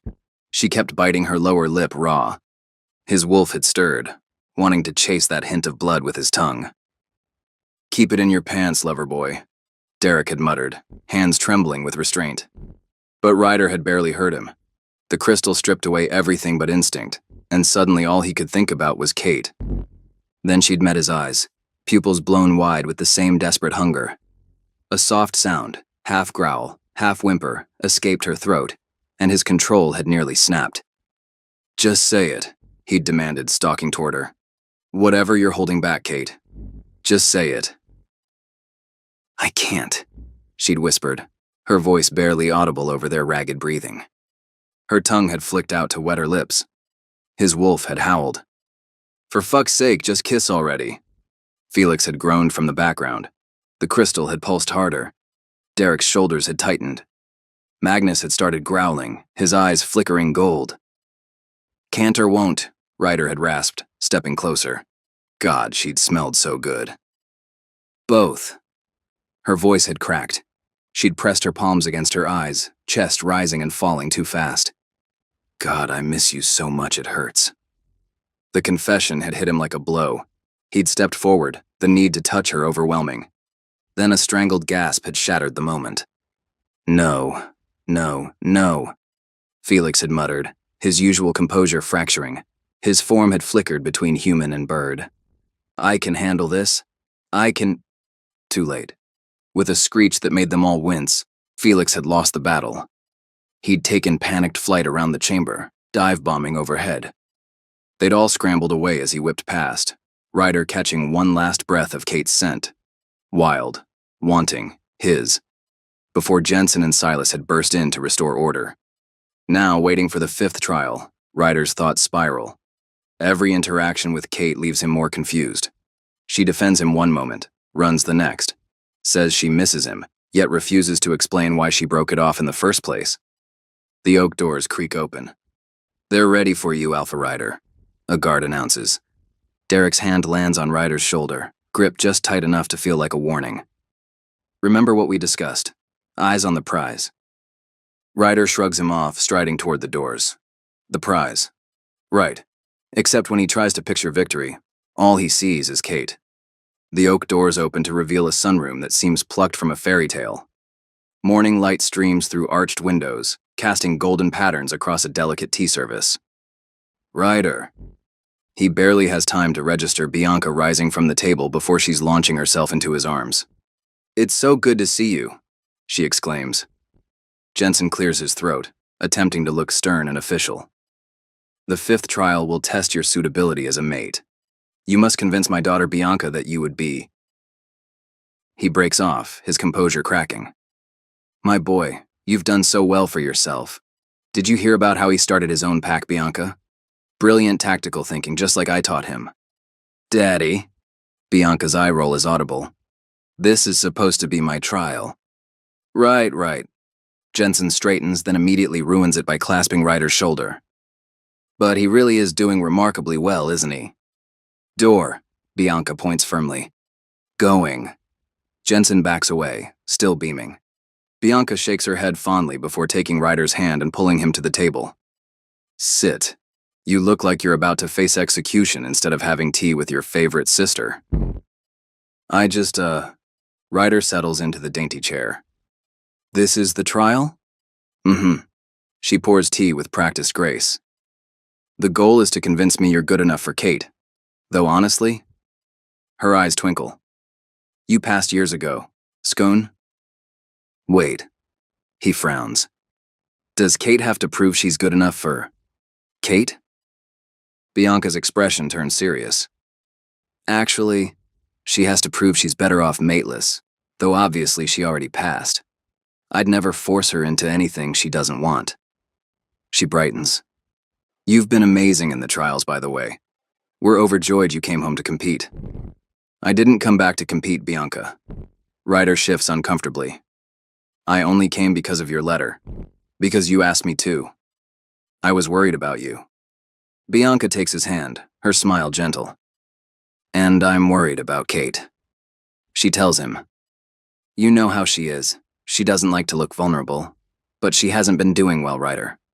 She misses you. Something in Ryder's chest cracks.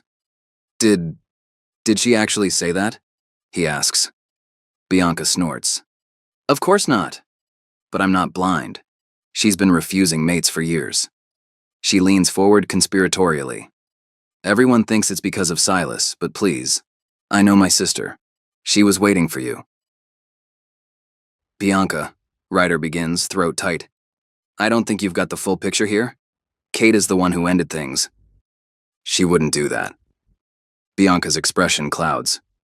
Well, she did. Ryder grunts more bitterly than he'd like. She still loves you, though, Bianca says softly. Kate has loved you since you two were children. You mean when she was always picking fights or trying to trip me? Ryder deadpans. Yes, Bianca exclaims, eyes sparkling. That's her love language. Ryder rolls his eyes. Well, maybe her love has died, Bianca. The blonde shakes her head. Come on, Ryder. When Kate loves something, it's for life. You know that. Remember when she refused to eat anything but pancakes for a whole year? She was stubborn that way, Ryder says softly. Was? Bianca arches an eyebrow. Is. And lately, she bites her lip. I think something's wrong. She's keeping secrets, but I don't know what kind. Ryder thinks of Kate's cryptic words in the trials, her pain-filled eyes, and this book she'd wasted time reading during the second trial, Demonic Arts. Why was she wasting time researching black magic? It didn't make any sense. See? Bianca says, catching his expression. You think so too. Ryder sighs. Well, whatever it is, she won't talk to me. I tried asking, but... Then try again, Bianca snaps. After Mom died, she was so withdrawn. You were the only one who could get through to her. She squeezes his hand. That's why I wrote to you.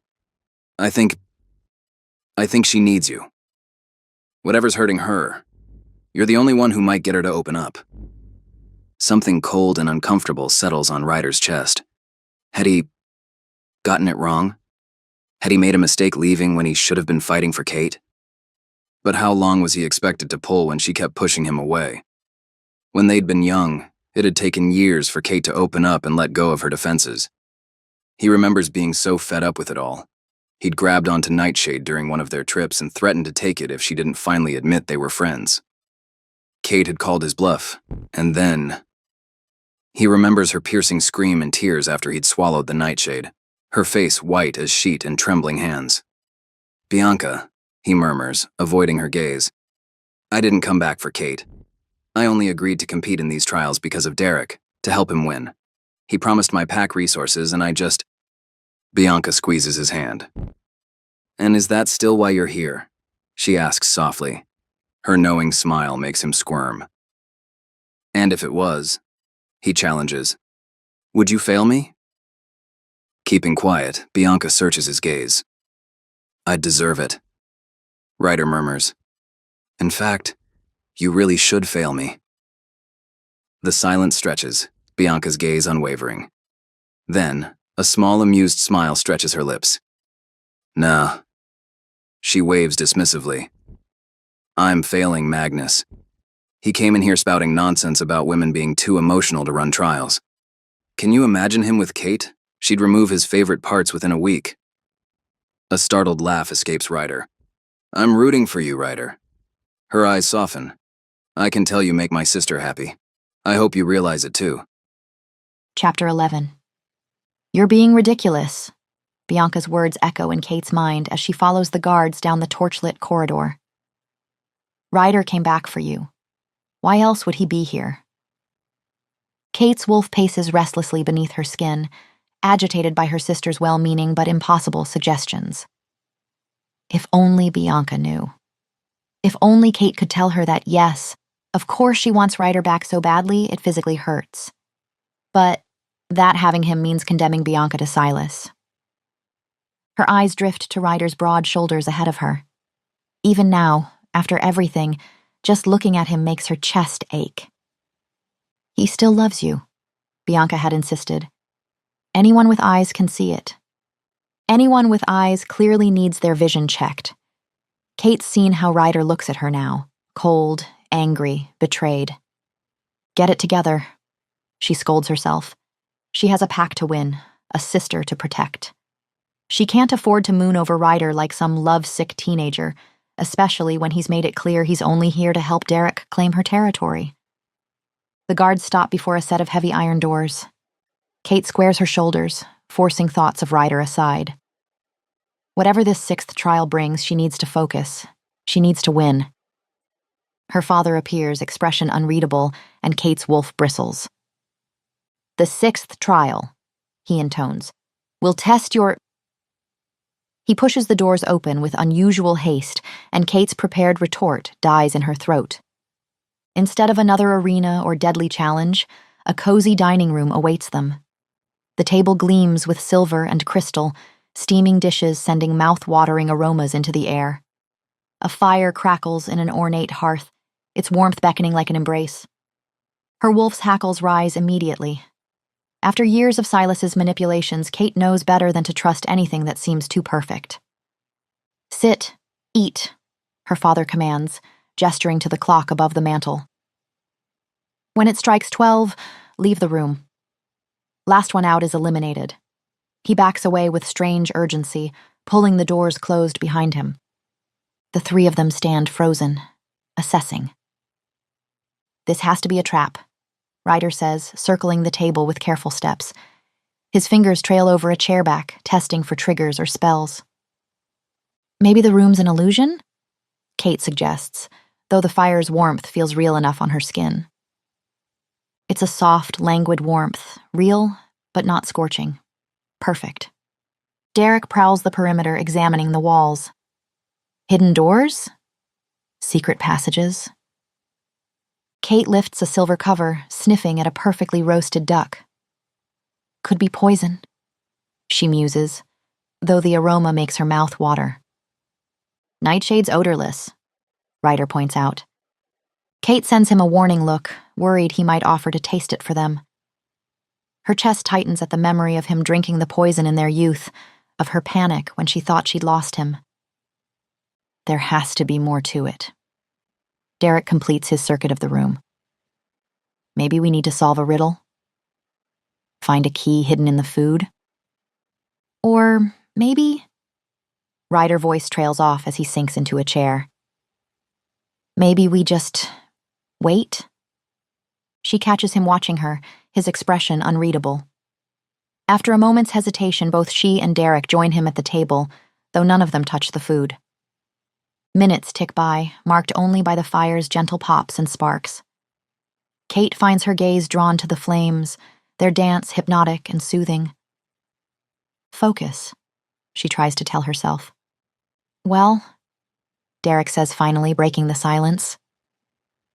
If we're meant to eat? He spears a roasted potato, examining it before taking a bite. Kate watches him intently, searching for signs of distress. Her wolf has gone oddly quiet, lulled by the room's warmth. His eyebrows shoot up. It's good. They use truffle oil. Something shifts in the air, subtle but unmistakable. Kate finds herself reaching for a piece of duck, the aroma too tempting to resist. The meat melts on her tongue, and she can't remember the last time food tasted this good. When was the last time she'd actually enjoyed a meal? These days, she's always too worried about Silas, about Bianca. Maybe that's the test, she hears herself suggest. Seeing if we can resist fighting over the food? Ryder says something about rushing out when the clock strikes, but Kate's attention catches on the way firelight plays across his jaw. We've got hours yet, Derek points out, already reaching for more potatoes. Might as well enjoy it. Kate hums in agreement, surprised to find herself smiling. Has Ryder always been this handsome? She remembers being angry with him, but she can't quite recall why. Everything feels soft around the edges. Wine appears in her glass. Had she poured it? And she takes a sip. It's nice, she murmurs, watching Ryder over the rim of her glass. His eyes meet hers, and the usual coldness is gone, replaced by something warm and familiar that makes her heart flutter. Everything's nice, Derek agrees dreamily, his usual sharp edges softening. A distant part of her mind whispers that something's wrong. She has responsibilities, doesn't she? Something important about Bianca, about the pack. But the thoughts feel heavy, slipping away like honey dripping from a spoon. Besides, Ryder is smiling at her now. Actually smiling, like he used to. The sight makes her chest expand with joy so intense it brings tears to her eyes. When was the last time she felt this unburdened? This free? The fire crackles, casting everything in liquid gold, and Kate lets herself sink deeper into the warmth. Into this perfect moment where she doesn't have to be strong or careful or afraid, where Ryder looks at her like she's something precious again. The clock ticks on, unnoticed. Chapter 12. The wine flows like a river, endless and sweet, though Ryder can't quite remember who keeps filling their glasses. He's not even sure how full his own glass is. It's simply there, glinting in the firelight. Kate's laugh dances through the air. Her chair is nearly touching his now. Not that Ryder minds. So, what's the story between you two? Derek drawls. Were you together before? The question should hurt.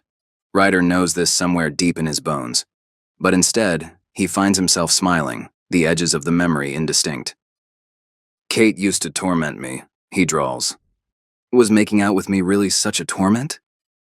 Kate's head tilts back, exposing the graceful line of her throat, and Ryder's gaze catches on the firelight dancing over her skin. In a way, he confesses, because it always left him yearning for more. Kate's eyes catch his, and for a moment, they hold each other in that shared memory. Why'd you break up? Derek's voice breaks through the haze. Ryder frowns, the weight of the question sinking into him. I don't remember, he murmurs, the words heavy on his lips. He should remember. He should. The memory stirs faintly, the edges sharp and painful. It was raining, he mumbles. You were crying? Or... no, that's not. His head lolls back against the chair, and he sighs, the fire crackling louder, wrapping him in warmth. Why is he even thinking about this? Everything is so wonderful right now, so soft and easy. I think I'm drunk, Ryder confesses, his voice low and rough. A lazy chuckle escapes him, too loud in the stillness. Me too, Derek mutters. Same, Kate breathes. The firelight turns everything golden, like the soft curve of Kate's smile or the gleam in her eye, the way her hand suddenly rests on his arm. Her touch sends ripples of heat across his skin, and Ryder closes his eyes briefly, savoring the spark. Do you remember that night in the tower? He slurs, the memory thick and slow in his mind. You told me you loved me. Kate's voice is a whisper. His eyes snap open. Come here, Ryder murmurs, his voice rougher now, deep and commanding. He pats his thigh, the gesture instinctual, primal. He needs her to obey, needs her closer. She moves like a dancer beneath water, graceful and hypnotic. When she finally settles on his lap, her warmth seeps into him, her weight fitting perfectly against him, and then she moves, And a sound escapes him, low and guttural, unbidden and unashamed. Somewhere, he hears Derek groan and shift, but the noise is distant, irrelevant. All that matters is Kate. Her hands are on his chest and he feels his body respond instantly, a low heat curling in his stomach. Comfortable? He teases. Kate leans into him. I've had better chairs. Liar, he murmurs, smirking. Their lips meet like the softest collision, melting together in slow, languid waves. Kate tastes like wine and something sweeter, something that sinks into his veins. A small, perfect sigh escapes her lips, scattering his thoughts. Stay. Ryder breathes against her lips, though he doesn't know why she'd leave. The kiss deepens, their mouths moving in an unhurried rhythm. Somewhere in the distance, a clock ticks. It doesn't matter. Nothing matters but this. Kate's weight in his lap, her soft sighs against his mouth, the way she moves against him. It's better than any dream. Somewhere, someone makes a pained sound. The scent of blood drifts through the golden haze, but Kate's fingers are in his hair and someone clears their throat. Once. Twice. Then suddenly Kate's warmth disappears as Derek lifts her bodily off his lap. Excuse me, please, my lady. Derek deposits her carefully on the table like he's handling a particularly clumsy kitten. Ryder bursts out laughing, until he is hauled onto his feet by Derek, gripped tight enough to bruise. Ryder? A word. Ryder staggers after him, still chuckling. Listen to me. Derek grabs his shoulders. The clock's about to strike, so we need to get out. He glances at Kate, who's now peeling a clementine with expression of pure wonder. I was going to say without her noticing, but I guess we're covered on that front. Ryder's thoughts feel like they're moving through honey. Get out where? He smiles. Out of here. This room. This is the trial. The room is rigged. Another laugh bubbles up Ryder's throat. What? Enchanted, cursed, I don't know. This room is evil, Ryder. Derek actually shakes him, which just sets off another round of chuckles. Oh, for fuck's sake. Hold on. Derek disappears, leaving Ryder swaying on his feet. He returns brandishing a large silver serving fork. Sorry about this, buddy. Sorry about what? The fork plunges into his thigh and Ryder screams, but then pain shoots through him, sharp and clarifying. What is happening? He looks around the room, the golden haze dissolving like mist in sunlight. Hours lost to wine and laughter and... Oh God, he'd kissed Kate. They'd been kissing. Wait a minute. He grabs Derek by the throat, making him yelp. Were you just sitting there watching me kiss my mate like some perv? He growls. First of all, she ain't your mate yet. Derek doesn't resist the grip. Second, you two are the ones making out like teenagers, though I should thank you. The awkwardness helped snap me out of it. He holds up his bleeding arm. Stabbed myself when I realized something was wrong. I mean, look. They both turn to Kate, who's staring at the chandelier.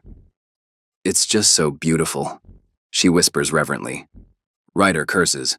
They'd all been drugged or spelled or... Shit, would Kate even have kissed him if not for... The clock chimes again. That's our cue. Let's go. Derek tugs at Ryder's arm, but his gaze is fixed on Kate, who's humming softly to herself like she used to as a child. What about her? He asks. Her father will get her once we're out. Derek pulls harder. Come on. Something cold settles in Ryder's chest. If they leave now, if they take Kate's pack, the thought of forcing her to mate with Derek now makes him physically ill. I can't, he admits, lowering his head. Derek freezes. What? It's her pack, Ryder explains. She said from the start she doesn't want a mate, that she wants to lead alone. Are you serious? Derek's voice rises with disbelief. We've spent 10 days fighting through these trials and now you develop a conscience? Ryder shakes his head helplessly. It just doesn't feel right. Oh, come on. Derek's arms cross over his chest. Give me one good reason. What? Ryder asks. One good reason I should let her take my place. Go on. It's her pack, Ryder repeats weakly. Wrong. Derek shoves past him, lunging for the door. Ryder moves without thinking, catching him around the waist. They crash to the floor in a tangle of limbs and snarls. "For fuck's sake, Derek, let it go!" Ryder grunts as they roll across the carpet. "You let it go." Derek lands a solid punch to his ribs. "Just admit it. Say you still love her." The words hit harder than the punch. Ryder's guard drops for just a moment, but it's enough. Derek pins him, fist raised. "It's her pack," Ryder says stubbornly, though the fight's gone out of him. "I can't let you take it from her." "And why not?" Derek demands. "Fine." The words tear from Ryder's throat. "Because I love her. There. Happy?" His eyes find Kate again, and his voice softens. "I still love her, and I don't want to take anything away from her." "And?" Derek presses, not letting up. "And I want her back." The confession feels like removing a splinter from his heart. Derek groans, gaze a mix of anger, disappointment, and pity. "Jesus, man. Would have been nice if you told me that from the start." "Yeah, well." Ryder rubs his jaw sheepishly. "In my defense, I wasn't going to participate at all." He meets his friend's eyes. "Sorry." "At least it was good drama." Derek heaves himself into a chair, grabbing the nearest wine bottle. "You go on then." He waves vaguely toward Kate. "Take your girl and go." He takes a long pull from the bottle, then adds, "Though, do remind someone to collect me eventually." Ryder snorts, but his attention is already back on Kate. He hurries to her, touching her shoulder gently. "Time to go, princess." "Go?" She blinks up at him. "Why would we go anywhere?" He tries to help her stand, but she resists, curling further into her chair. "I want to stay here with you." Her fingers trace his cheek. "Everything's perfect here." From behind them, Derek groans. "I swear it's like they actually want me to win." "I'm sorry," Ryder whispers, and before Kate can protest, he drives a small knife into her thigh. She yelps, the sound piercing his heart. But awareness floods her eyes like water washing away gold dust. She looks around in confusion, then at him with dawning horror. "Hi." He manages a weak grin. "Welcome back." Kate just stares, shock written across her features. "Let's go." His voice is gentle but firm. "You have a pack to win, remember?"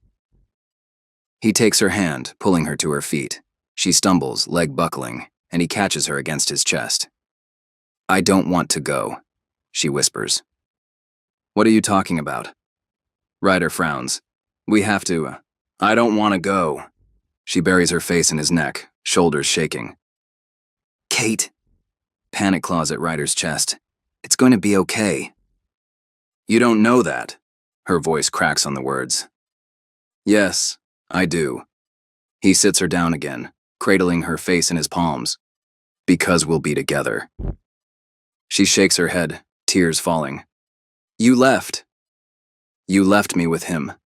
I was all alone." Her words, wounded and betrayed, feel like punch to the gut. "What do you mean, Kate?" he asks. "Who did I leave you with?" Her face contorts with frustration.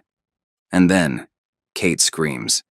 It's a wounded, guttural scream that bursts out of her like a dam. She screams and screams, pounding her fists against his chest, until her screams dissolve into raw, heaving sobs. "I'm so tired, Ryder." Her voice comes out small, broken. I can't go back out there, I can't." "Kate, sweetheart, look at me, please. Look at me." He waits, rubbing her cheek until her tear-filled eyes meet his. "I'm not leaving you alone again. Whatever's out there, we'll face it together." She just shakes her head. "You don't mean that." "I do mean it." He swears, the words tumbling out, desperate and true. "Kate, I won't live without you again."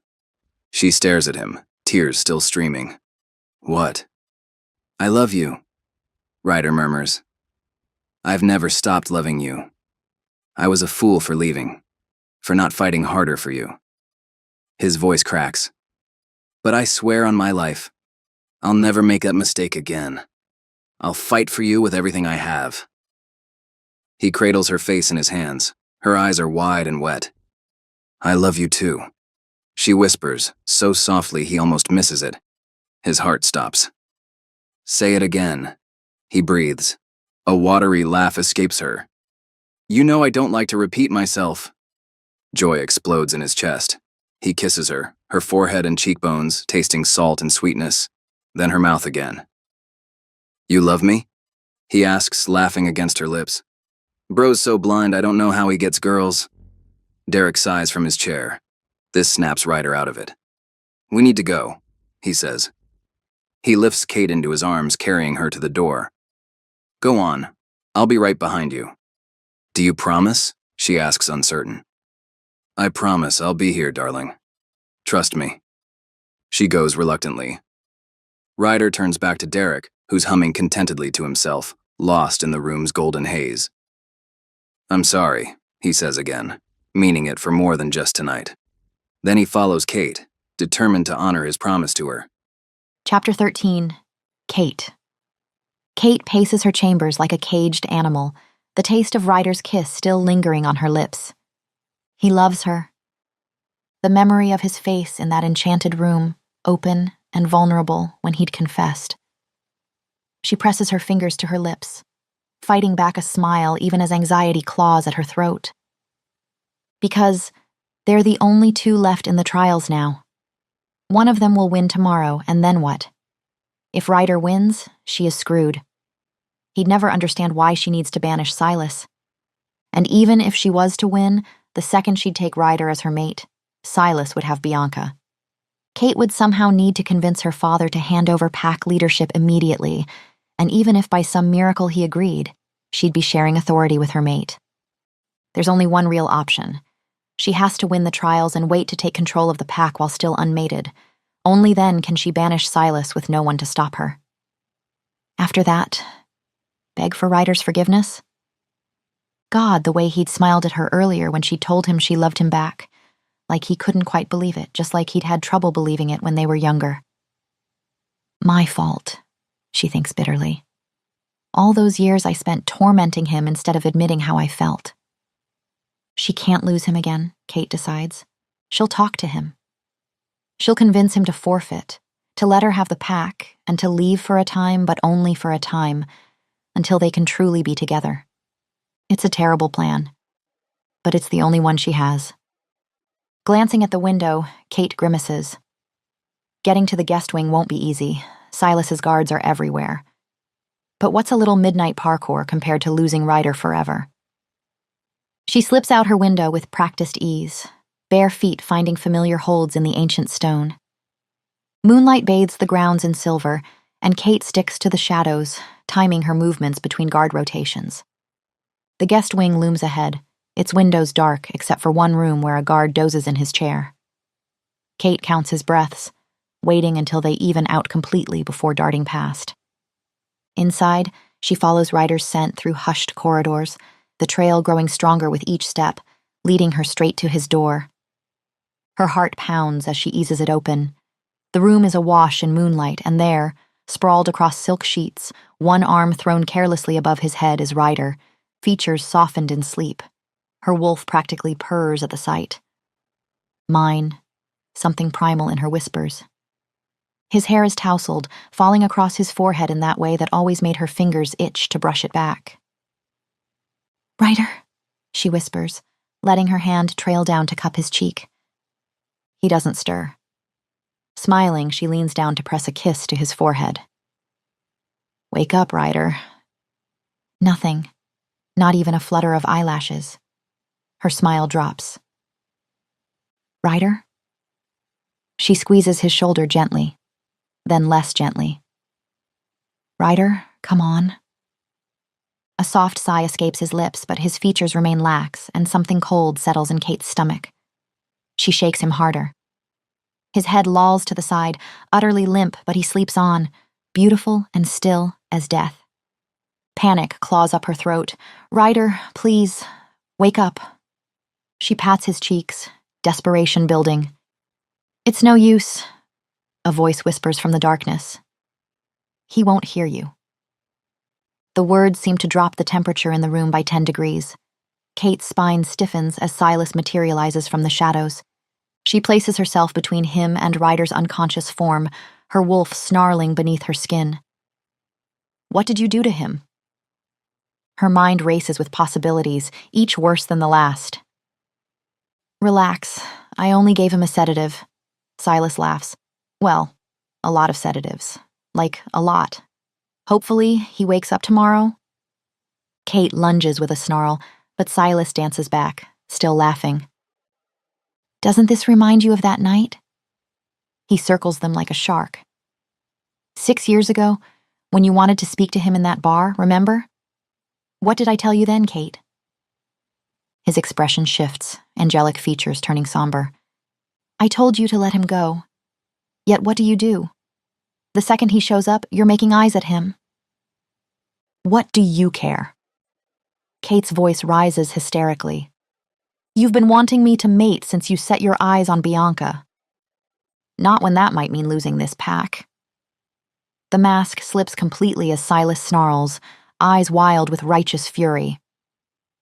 I worked too hard to lose everything now because of your father's flighty fancies. A trial. Ridiculous. His perfect smile returns so quickly it's unsettling.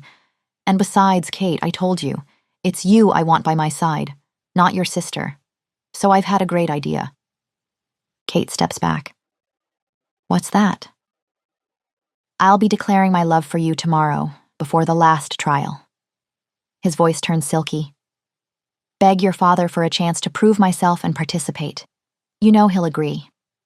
For some reason, everyone always agrees with me. Haven't you noticed? He moves closer until she can feel his breath on her face. And don't you dare try to elope with your half-breed bastard. The words end in a roar as he shoves her aside to approach Ryder's helpless form. Kate lunges forward with a scream. Don't touch him! I warned you. Silas's snarl is all predator. I warned you to stay away or I'd end him. It wouldn't even be hard. He waves at Ryder's limp body like he's presenting evidence. His hand shoots out, wrapping around her throat. Tomorrow, I will compete for your hand and win, and you and I will be mates. Or believe me, Kate, I won't just kill Ryder. I'll kill Bianca, and your father, and nobody will stop me. His grip tightens. Are we clear?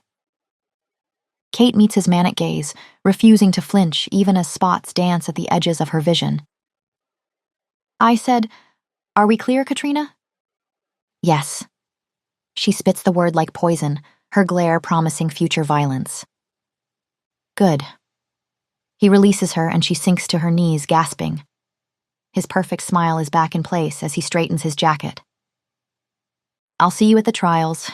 Enjoy Dear Ryder while you still can. He pauses at the door. Tomorrow he goes back to his pack and you never see him again. The door closes with a soft click that sounds like a death knell. Kate sinks to her knees beside Ryder's bed, her mind spinning in useless circles. Is this really it? After everything, will she have to mate with that monster? Let Ryder go? She takes his limp hand in hers, pressing it to her cheek. His skin is warm, alive, and she fights back a sob. If only she'd had more time to find some way to break Silas's curse. She'd do anything for some way to keep Ryder by her side. Rising on shaky legs, Kate moves toward the bathroom in a daze. Maybe if she could splash some water on his face. It's a desperate thought, but she's beyond caring. Her mind races with increasingly impossible hopes as she reaches for the door handle.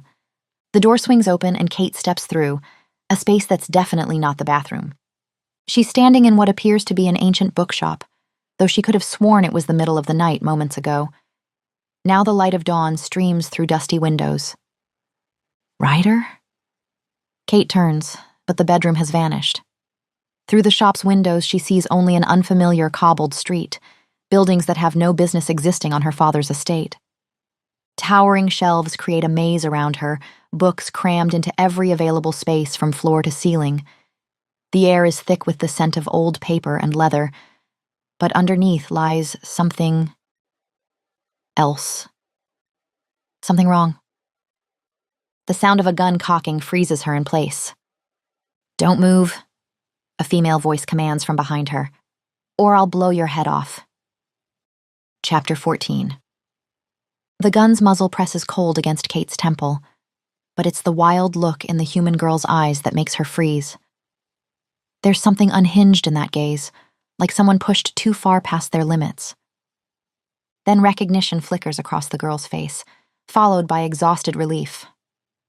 "Oh, I thought you were Jill." "Who?" Kate asks carefully, noting how the gun hasn't lowered. Most shifters can shrug off bullets, but a well-placed shot to the head. "Never mind that." The girl's hands tremble slightly on the weapon. "Who are you?" There's something else, too, a darkness that seems to cling to the edges of the shop, making Kate's wolf bristle uneasily. "Katrina Winters." Kate keeps her voice steady, mind racing. "Look, I'm sorry for startling you. I don't know how I got here. I was just in my bathroom." The girl's shoulders sag, the gun finally lowering like it's become too heavy to hold. "Oh." Her voice cracks slightly, exhaustion and something like tears bleeding through. "You're a client. You're here to make a wish." Kate blinks, that unsettling darkness still prickling at her senses. "Well, now's not a good time." The girl sighs. "Come back. I don't know, next week? A month, ideally?" Kate frowns. The wrongness in the air here, the way shadows seem to writhe at the corners of her vision, it reminds her of a passages from the Demon Tome. How shifters tended to feel dark magic, recoil from it on instinct like they would poison. "Are you a demon?" she asks carefully. The girl startles. "No, I'm just Iris." Something defensive creeps into her stance. If she's not a demon, she's certainly aware of them. "All right, just Iris." Kate takes a cautious step forward. "But there is one here, isn't there?" "No." Iris's response comes too quick, too sharp. Kate's mind races back to the book. Demon pacts granted limitless power, and Iris had mentioned something about wishes. "Why did you assume I was a client?" Iris's gaze darts behind her. She's hiding something. Or someone. "You wouldn't have been transported here if you weren't a potential client," Iris explains, like the words are being dragged out of her. "If you didn't have a wish to make, magic brought me here?" "Yes." This time when Iris glances over her shoulder, Kate focuses her enhanced senses. Beyond the door at the back of the shop, she picks up labored breathing that sounds distinctly unwell. "Is there someone here with you?" "Go away." Iris steps back, placing herself between Kate and the door, and something in her protective stance strikes a chord. It's exactly how Kate stood between Silas and Ryder just minutes ago. Kate could walk away, should walk away. But that darkness seems to pulse around the back room like a heartbeat, and her wolf's instincts whisper that this, whatever this is, might be her only chance. She lunges past Iris, shouldering through the door. A man lies sprawled on a worn couch too small for his long legs, black veins spidering beneath his skin and spreading outward from his throat like poison. He seems unconscious. Sweat gleams on his forehead despite the room's chill. The darkness Kate sensed earlier coils around him. Her wolf whines, pressing against her skin in an instinctive attempt to get away from what can only be dark magic. "Is he the demon?" she asks as Iris bursts in behind her. "No!" Iris plants herself between Kate and the couch. "But he made a pact with one. He's a magician." So this man has unlimited powers? Kate's mind races with possibilities. "Yes," Iris admits. He uses it to grant wishes for a price. Granting wishes. Limitless power. Hope surges in Kate's chest. "Wake him. I need him." Iris looks at her like she's just suggested they juggle live grenades. "In case you didn't notice," she deadpans, "he's not really functioning right now." "What's wrong with him?" Kate asks, already planning what she'll wish for when they wake him. Iris whirls on her. "This is what happens when he breaks the rules. He's like this because he tried to help someone, like knowing him. He'll try to help you if he were to wake up." "Good." Kate steps forward. "How do we wake him?" "If he helps you in this state, he could die." The raw pain in Iris's voice actually makes Kate step back. Look, if he doesn't help me, all of my friends could die too. Kate's fists clench at her sides. My father, my sister, everyone I've ever loved, they could. Well, all the people I ever loved are already dead. Iris's voice cracks. There's just him now. That's it. He's all I have left. The look she sends Kate is one of pure despair. You're not waking him up, she says, over my dead body. Kate sighs, studying the man. She doesn't particularly care if someone who'd make a deal with demons lives or dies, but something in Iris's protective stance reminds her too much of herself. All right. She pinches the bridge of her nose. Well, if not him, do you know any other demon worshippers who could help me? Iris rolls her eyes. Adrian doesn't worship demons. Who's Adrian? A look of pure exasperation crosses Iris's face. Oh, right. Kate glances at the unconscious man. This guy. She begins to pace, hopes crumbling like sand through her fingers. Time is running out, and her one lead is lying there useless, while Silas probably already has plans in motion. Iris shuffles uncomfortably beside her. Surely it can't be that bad, she asks. The words burst from Kate like a dam breaking. She tells Iris everything, about Silas's perfect mask, about everyone falling under his spell, about Ryder leaving and returning only to be threatened, about being utterly alone for 6 years while watching her sister fall deeper under his influence. Wait. Iris frowns. So this Silas guy can enchant everyone into he's the nice guy? Kate nods miserably. It wasn't always like this. I rejected his marriage proposal once, and then suddenly everyone thought he was perfect. Everyone except me. Something sparks in Iris's eyes. That actually sounds like something Adrian would do. His magic always comes with a price. She studies Kate. You must be that price. What? Think about it. You rejected him, then suddenly everyone adores him? Sounds like he wished for everyone to love him, including you since you just rejected him. Iris's voice grows more confident. And everyone does adore him, just not you. The price was what he cared for most, your genuine admiration. Kate's not entirely sure this makes sense, but Iris seems certain. So how do I break the spell? Adrian couldn't annul a wish he made, though he might be able to grant you a wish around it. Iris grimaces. But that would be breaking the rules. And making him sicker. Kate glances at Adrian's unconscious form. Iris closes her eyes, muttering to herself. Think. What would Adrian do? Are you sure we can't wake? No. Iris's glare could melt steel. Then she brightens. Okay. Your Silas sounds like a manipulative asshole. Adrian doesn't like manipulative assholes. The guy who made a pact with an actual demon doesn't like manipulative assholes? Not helping. Iris huffs. He doesn't actually want to grant wishes, you know. He just has to, even when he's against it. So the last time a shady guy made a wish like this, he added a sort of insurance policy. Meaning? Meaning the magic is conditional, tied to Silas's existence. At Kate's blank look, Iris throws up her hands. Basically, you kill him and the curse lifts. Kate sighs. Kill him? If only it were that easy. Silas is paranoid, protected, surrounded by devoted followers. People get desperate when you dangle what they want most in front of them, Iris observes. Meaning? Meaning Silas wants you to adore him like everyone else, right? A calculating look enters Iris's eyes. If I were you, I'd use this. Kate's mind races. What if she convinced Silas she'd fallen under his spell? He won't simply believe it. He's paranoid, not stupid. Maybe if Adrian could appear and make him think. Assuming he's the one who granted Silas's wish in the first place. Iris interrupts defensively. Then she glances at Adrian and sighs. Though yeah, knowing him probably. Could you help?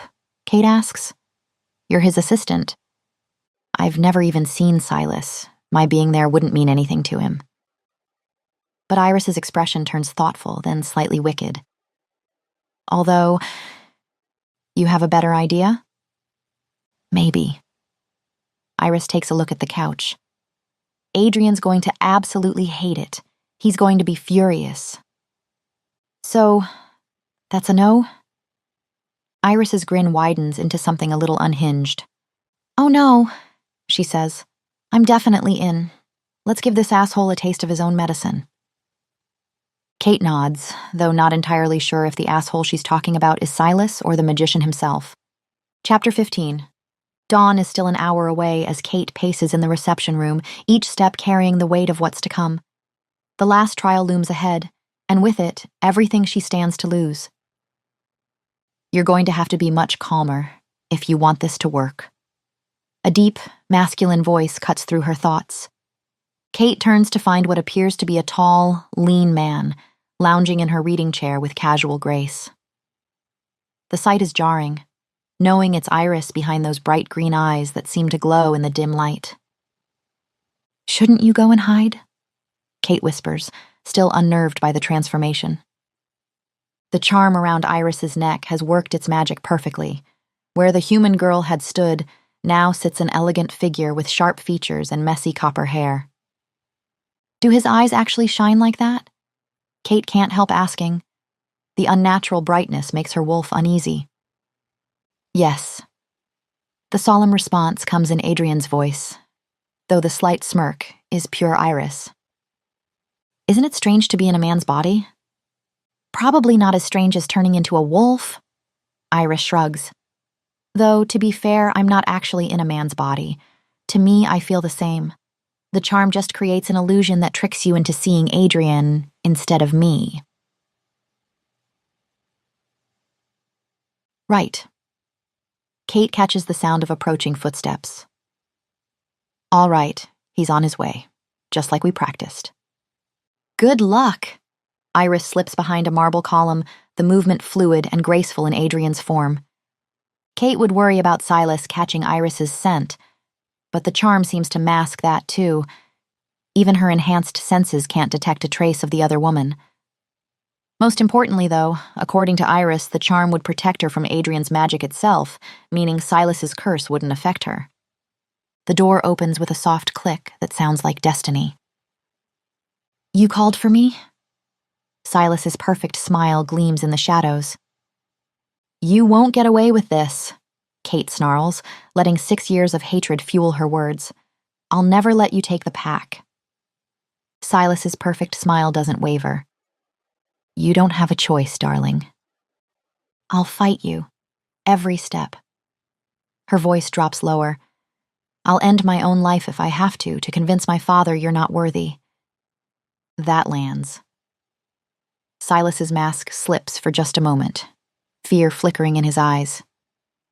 They both know a threat, like that could sway Jensen, curse or no curse. You wouldn't dare. He starts, but a new voice cuts through the tension. My, quite the predicament you found yourself in. Adrian, well, Iris disguised as Adrian, emerges from the shadows with otherworldly grace. She waves a lazy hand and Kate pretends her body suddenly freezes into place, exactly as they'd practiced. You. Silas's snarl carries genuine hatred. Me. Iris's smirk fits Adrian's features perfectly as Silas waves a hand in front of Kate's unseeing eyes. Seems your wish isn't quite everything you hoped for. You tricked me, Silas growls. Did I? Iris affects an innocent tone that sounds dangerous in Adrian's voice. I told you there was a price, didn't I? Silas's perfect features contort with rage. Fix this. Well, Iris draws out the word like honey. There might be a way. Silas goes still. What do you mean? I could adjust the terms, make an exception, just this once. Iris examines Adrian's nails with careful nonchalance. For the right price, of course. 1 wish per person. You said those were the rules. Rules can be bent. Iris's green eyes gleam unnaturally. If one is properly motivated. Kate watches Silas consider this, hardly daring to breathe. According to Iris, the real Adrian couldn't have offered this, couldn't have lied. But Silas is already nodding, desperation winning over suspicion. Name your price, magician. Your firstborn child. Iris doesn't miss a beat. I find myself in need of a powerful shifter heir. Fine, Silas waves dismissively. I'll just have another. Now get it done. Kate's stomach turns at his casual cruelty, but she holds herself still as Iris snaps Adrian's long fingers. As you wish, she says. Showtime.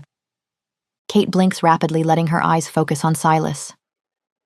What are you doing here? She asks, making sure to sound breathless and awed. Silas smirks. I had to see you before the trials, darling, he says, his perfect smile back in place. You did? Kate injects breathy wonder into her voice. Why? Because I'm going to compete for your hand, Kate, darling.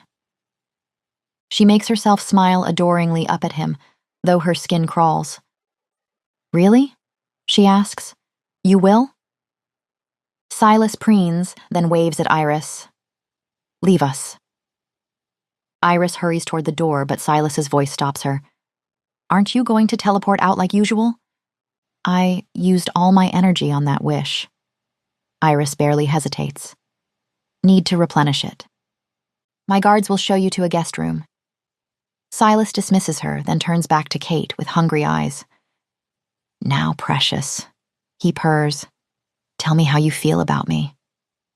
You're just so perfect, Kate gushes, channeling every simpering omega she's ever wanted to throttle. The way you walk into a room, it's like the air itself bows before you. Your smile could outshine the sun. Your eyes.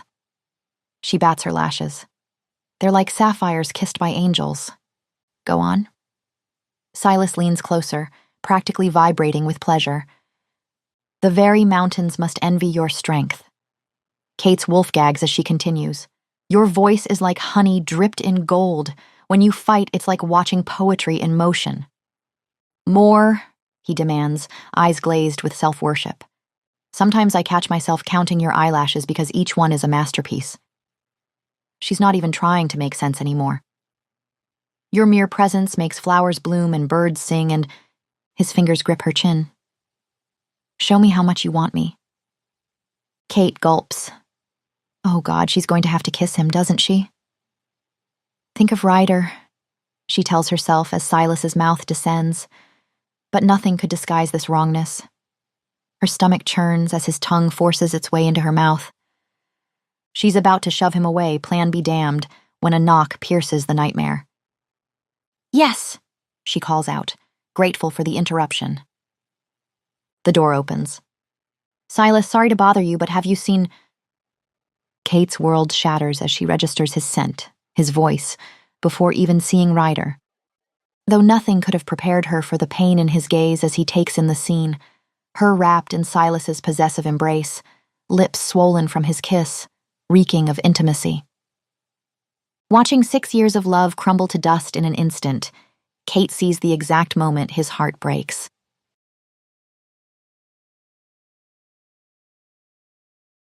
Chapter 16.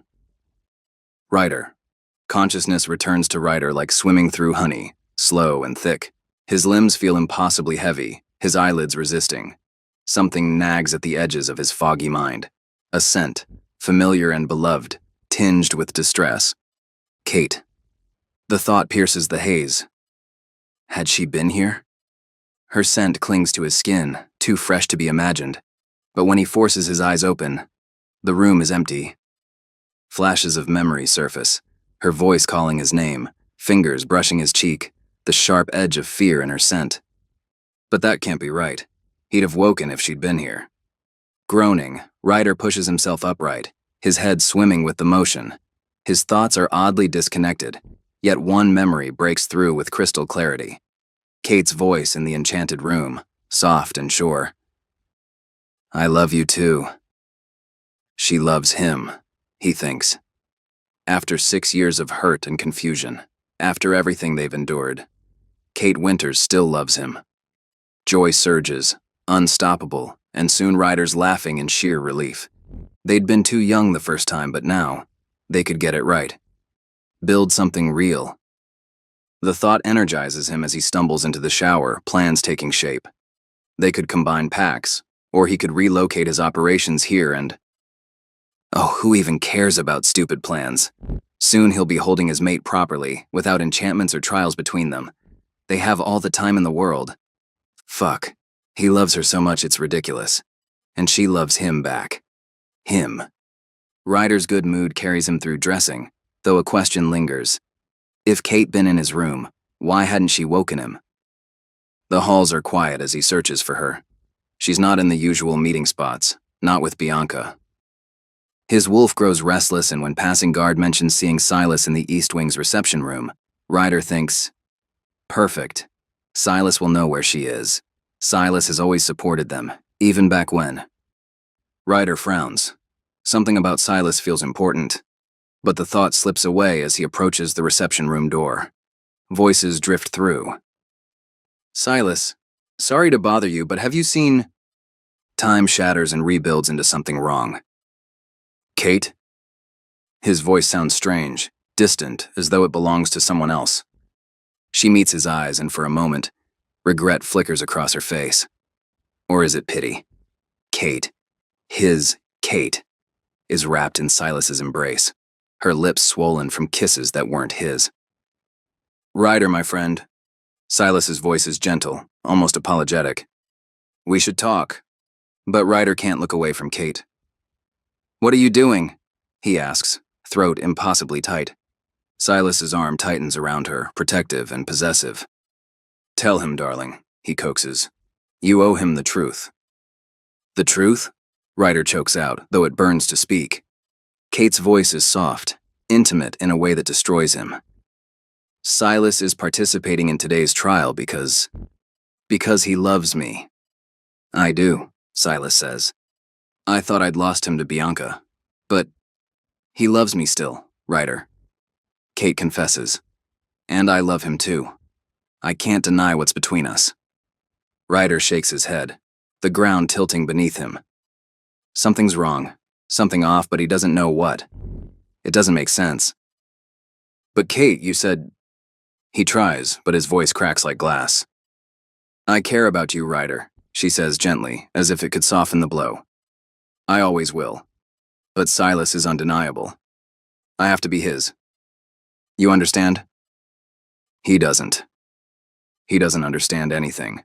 The woman he's loved for years, the mate he thought he'd found again, has loved Silas all along. Excuse me. The words barely escape as he turns and walks away in a daze. His feet carry him somewhere. He doesn't know where. Doesn't care. His chest feels hollow. Carved out. Like someone's reached inside and scooped out everything that matters. I love you, she'd said in that golden room. Had she been lying then? Ryder stumbles through the corridors, vision blurred, chest heaving. Every breath feels like swallowing glass. His mind replays the scene in cruel detail. Kate in Silas's arms, her lips swollen from his kisses, that soft look in her eyes when she'd gazed up at him. What had he been thinking? That Kate Winters, Alpha's daughter, pack heir, everything bright and beautiful, could ever truly want him? A half-breed orphan who used to be her guard. Memory strikes like lightning. Captain Bram's face twisted with disgust as he'd caught them training together. Know your place, boy. She's the Alpha's daughter, not for the likes of you. He'd proven himself since then, hadn't he? Become an Alpha in his own right? But playing at power doesn't change what he is. A half-breed bastard who dared reach above his station. His feet carry him to his chambers on instinct. He needs to leave. Now. Before he has to watch Kate choose Silas in front of everyone before... There you are. Derek's voice cuts through his spiral. Trials start in 20 minutes. Get your... He stops short, taking in Ryder's face. What are you doing?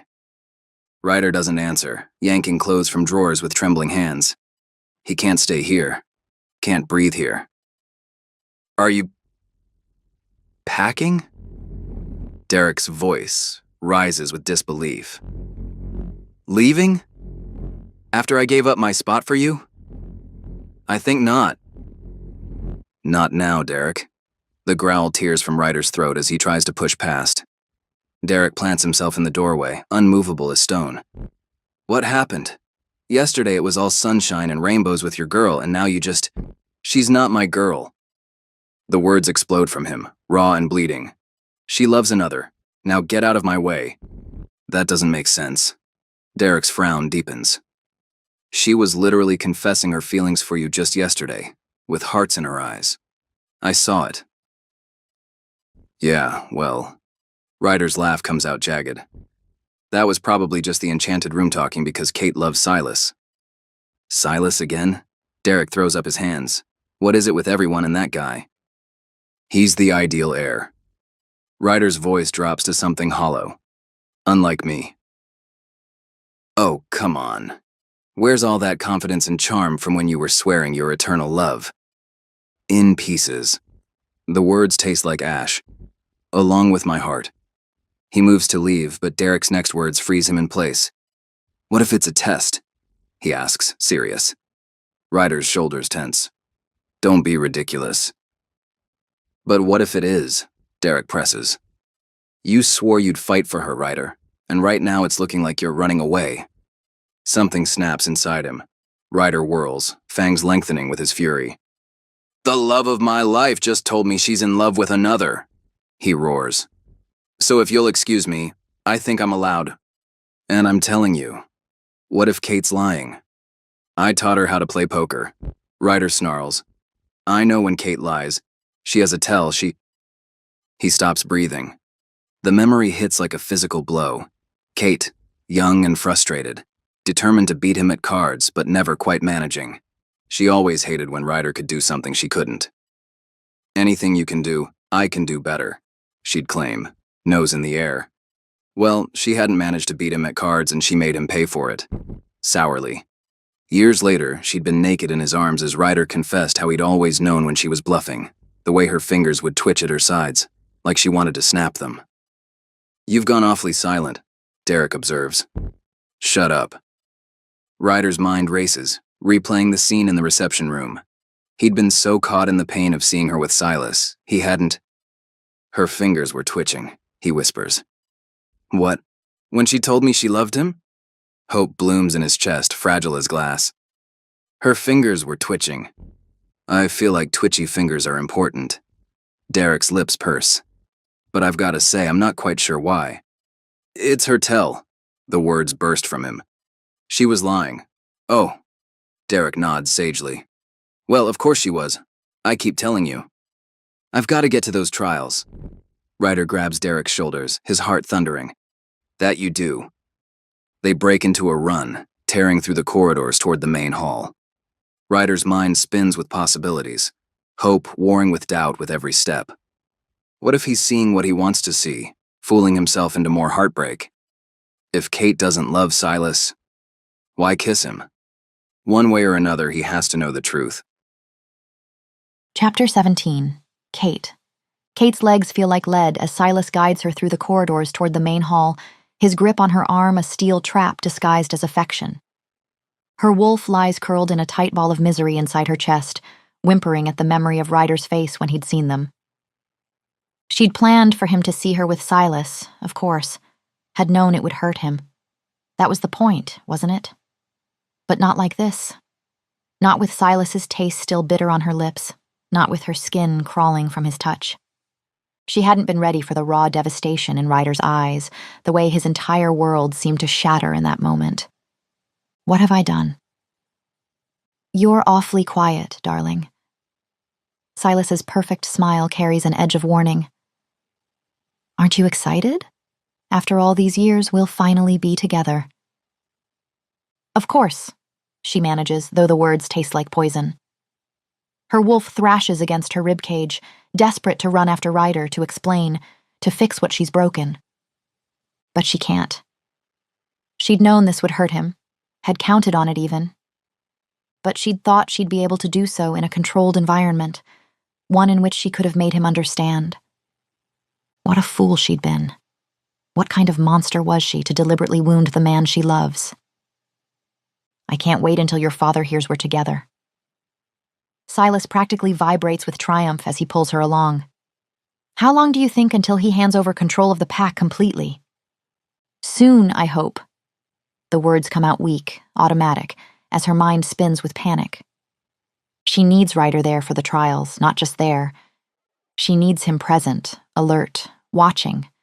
Her entire plan hinges on it. But after what he just saw, her chest aches at the thought of him leaving, of facing Silas alone. Could she even face Silas alone? The thought sends ice through her veins. She'd been so sure of herself last night, so certain of her path forward. Now, watching Silas preen with victory, all that certainty crumbles to ash. Her wolf whines, pressing against her consciousness with images of Ryder, young and earnest, teaching her to play poker.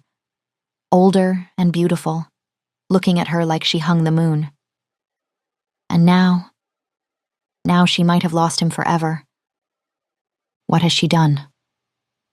What was she thinking? Almost there, my love. Silas's voice drips honey and lies. Ready to start our future? Kate's heart pounds against her ribs like a caged thing. She's not ready. She's not strong enough. She can't do this without Ryder. She can't. They round the corner to the main hall, and all hope dies in her chest. The great hall buzzes with anticipation, packed with faces both familiar and foreign. Her father stands proud on the dais, Bianca radiant beside him. The eliminated alphas line the walls like living trophies, their gazes heavy with judgment. Even Iris is there, still wearing Adrian's form like a cloak, blending into the shadows at the back. She should feel relief at seeing her only ally, but Kate can't feel anything past the gaping wound in her chest. One face is conspicuously absent. The knowledge that she's driven him away makes her wolf keen. Silas? Kate? Jensen's voice carries clear confusion as they approach, his eyes dropping to their linked arms.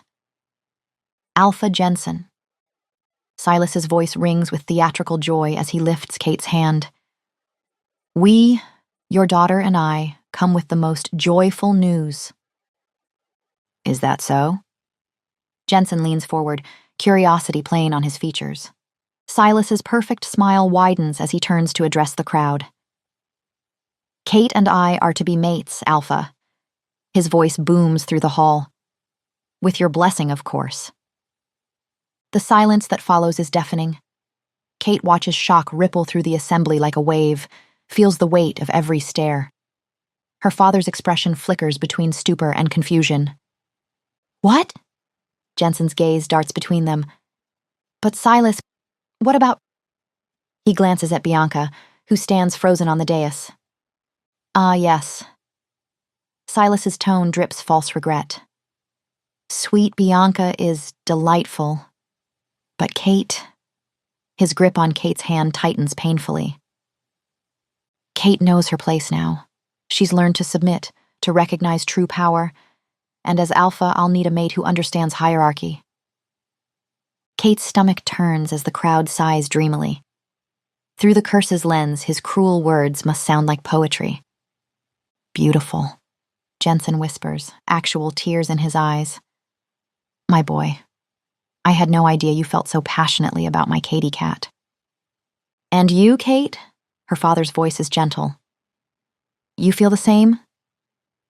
Kate meets Bianca's tearful gaze, her heart shattering anew. Yes, she forces out, the word like glass in her throat. Jensen nods slowly, turning to address the crowd. Nevertheless, I gave my word. Whoever wins the trials shall be Kate's mate. Have my pack. But the trials are already won. Silas interrupts smoothly. By Kate. She wins by forfeit since Ryder is... Ryder is what? The voice cuts through the hall like a blade, and Kate's heart stops. The crowd parts like water as Ryder strides forward, Derek at his shoulder, green-gold eyes blazing with defiance. Power rolls off him in waves, and Kate's knees nearly buckle with relief. When his gaze meets hers, she can't stop the tears that spring to her eyes. He came back. He came back for her. I believe, Ryder says, his voice carrying effortlessly through the hall, that we have one last trial left to fulfill. Jensen nods through conflict clouds his features. But Alpha. Silas's arm wraps around Kate like a python. Kate and I are in love. Surely you must understand we cannot have Ryder try and separate a much better suited match. You wish to compete for my hand in the trials, darling? Kate interrupts, injecting breathless wonder into her voice. That is the most romantic thing I've ever heard. Shock flickers across Silas's perfect features, but already she sees his curse working. The crowd sighs dreamily, clearly imagining the nobility of such a gesture. Oh, Father. Kate turns to Jensen, letting desperate hope color her tone. Surely you must allow it. It would only seem fair. Iris's voice rings from the crowd. I mean, everyone else went through all the other trials. Let Silas do this one. Jensen hesitates, clearly torn. I suppose, if it is what you want, Kate. He turns to address the assembled wolves, officially announcing Silas's participation alongside Kate and Ryder. Kate beams up at Silas, pressing close. She needs him confident, needs him to agree. Everything depends on it. Well, that and Ryder's cooperation. But he's here, watching her with those intense eyes. And he hasn't fled. The only trouble, Jensen continues frowning, is that we'll have to postpone. I'd planned something for 2 people. Esteemed Alpha Jensen. Iris steps forward, still wearing Adrian's form like a second skin. Kate watches Silas's eyes widen at the sight of who he believes is his pet magician, then relax at Iris's calculated wink. May I suggest the perfect trial to determine who would be the next Alpha? And who are you? Jensen's brow furrows. Adrian is a friend of mine, Alpha. Silas cuts in smoothly. He is a powerful magician, whose wisdom has been infinitely precious to me over the years. You can trust him to come up with... His smile turns sharp. The perfect plan to help me win. The perfect plan to help determine the winner? Jensen shrugs. That does sound promising. Iris's eyes, bright green in Adrian's face, meet Kate's briefly. Well, it seems to me you've tested key qualities in your contenders. Tracking, wisdom, fighting skills, control, compatibility, strength, but... The dramatic pause that follows makes Kate's skin prickle with anticipation. How about a test of courage? Iris continues. After all, I hear the best alphas are the most courageous ones. Silas preens as Jensen nods approvingly. Go on, magician. What do you have in mind? Something simple, Iris says. I hear your pack is known for its nightshade business, so here's what I propose. Pour 3 cups of wine. Then, have one of your contenders pour nightshade into one of the cups. The other 2 contenders will need to choose which cups they'd like to drink. And then, well, they drink. Collective gasps ripple through the crowd.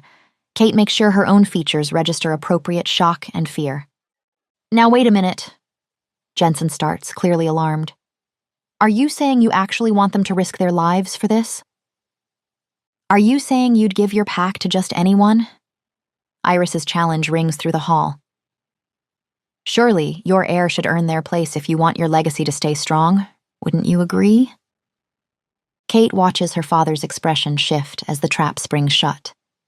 He can't refuse now without appearing weak. Father, she squeezes Silas's hand. I'm willing to pass this challenge. I think it's fair. None of us will have any advantage over the other. Jensen's pride wars with concern on his face. Very well. He clears his throat. But my daughter Kate will pour the poison. Victory surges through Kate's chest as she turns to whisper in Silas's ear. My love, I will give you a cup free from poison. Make sure to hold on to it and let me handle Ryder. Then she meets Ryder's eyes across the hall. Mistrust shadows his features, along with sorrow. What do you say, Alpha Ryder? She lets challenge ring in her voice. Are you willing to die for this pack like Silas and I? She sees the moment it clicks, the slight widening of his eyes as he searches her gaze. He nods, slow and deliberate. Wonderful! Silas claps his hands together. Bring in the cups. Kate's heart pounds as servants appear with a silver tray bearing 3 identical crystal goblets. At Jensen's signal, servants draw heavy curtains around the table bearing the cups. Kate accepts the vial of nightshade with steady hands, though her heart threatens to burst from her chest. 5 drops, Jensen instructs, his voice tight with worry. In whichever cup you choose. Kate nods, stepping behind the curtains. Alone for a moment, she closes her eyes, drawing a deep breath. Please, she thinks, though she's not sure who she's praying to. With trembling fingers, she uncorks the vial and pours. I'm done, she announces, and the curtains sweep back.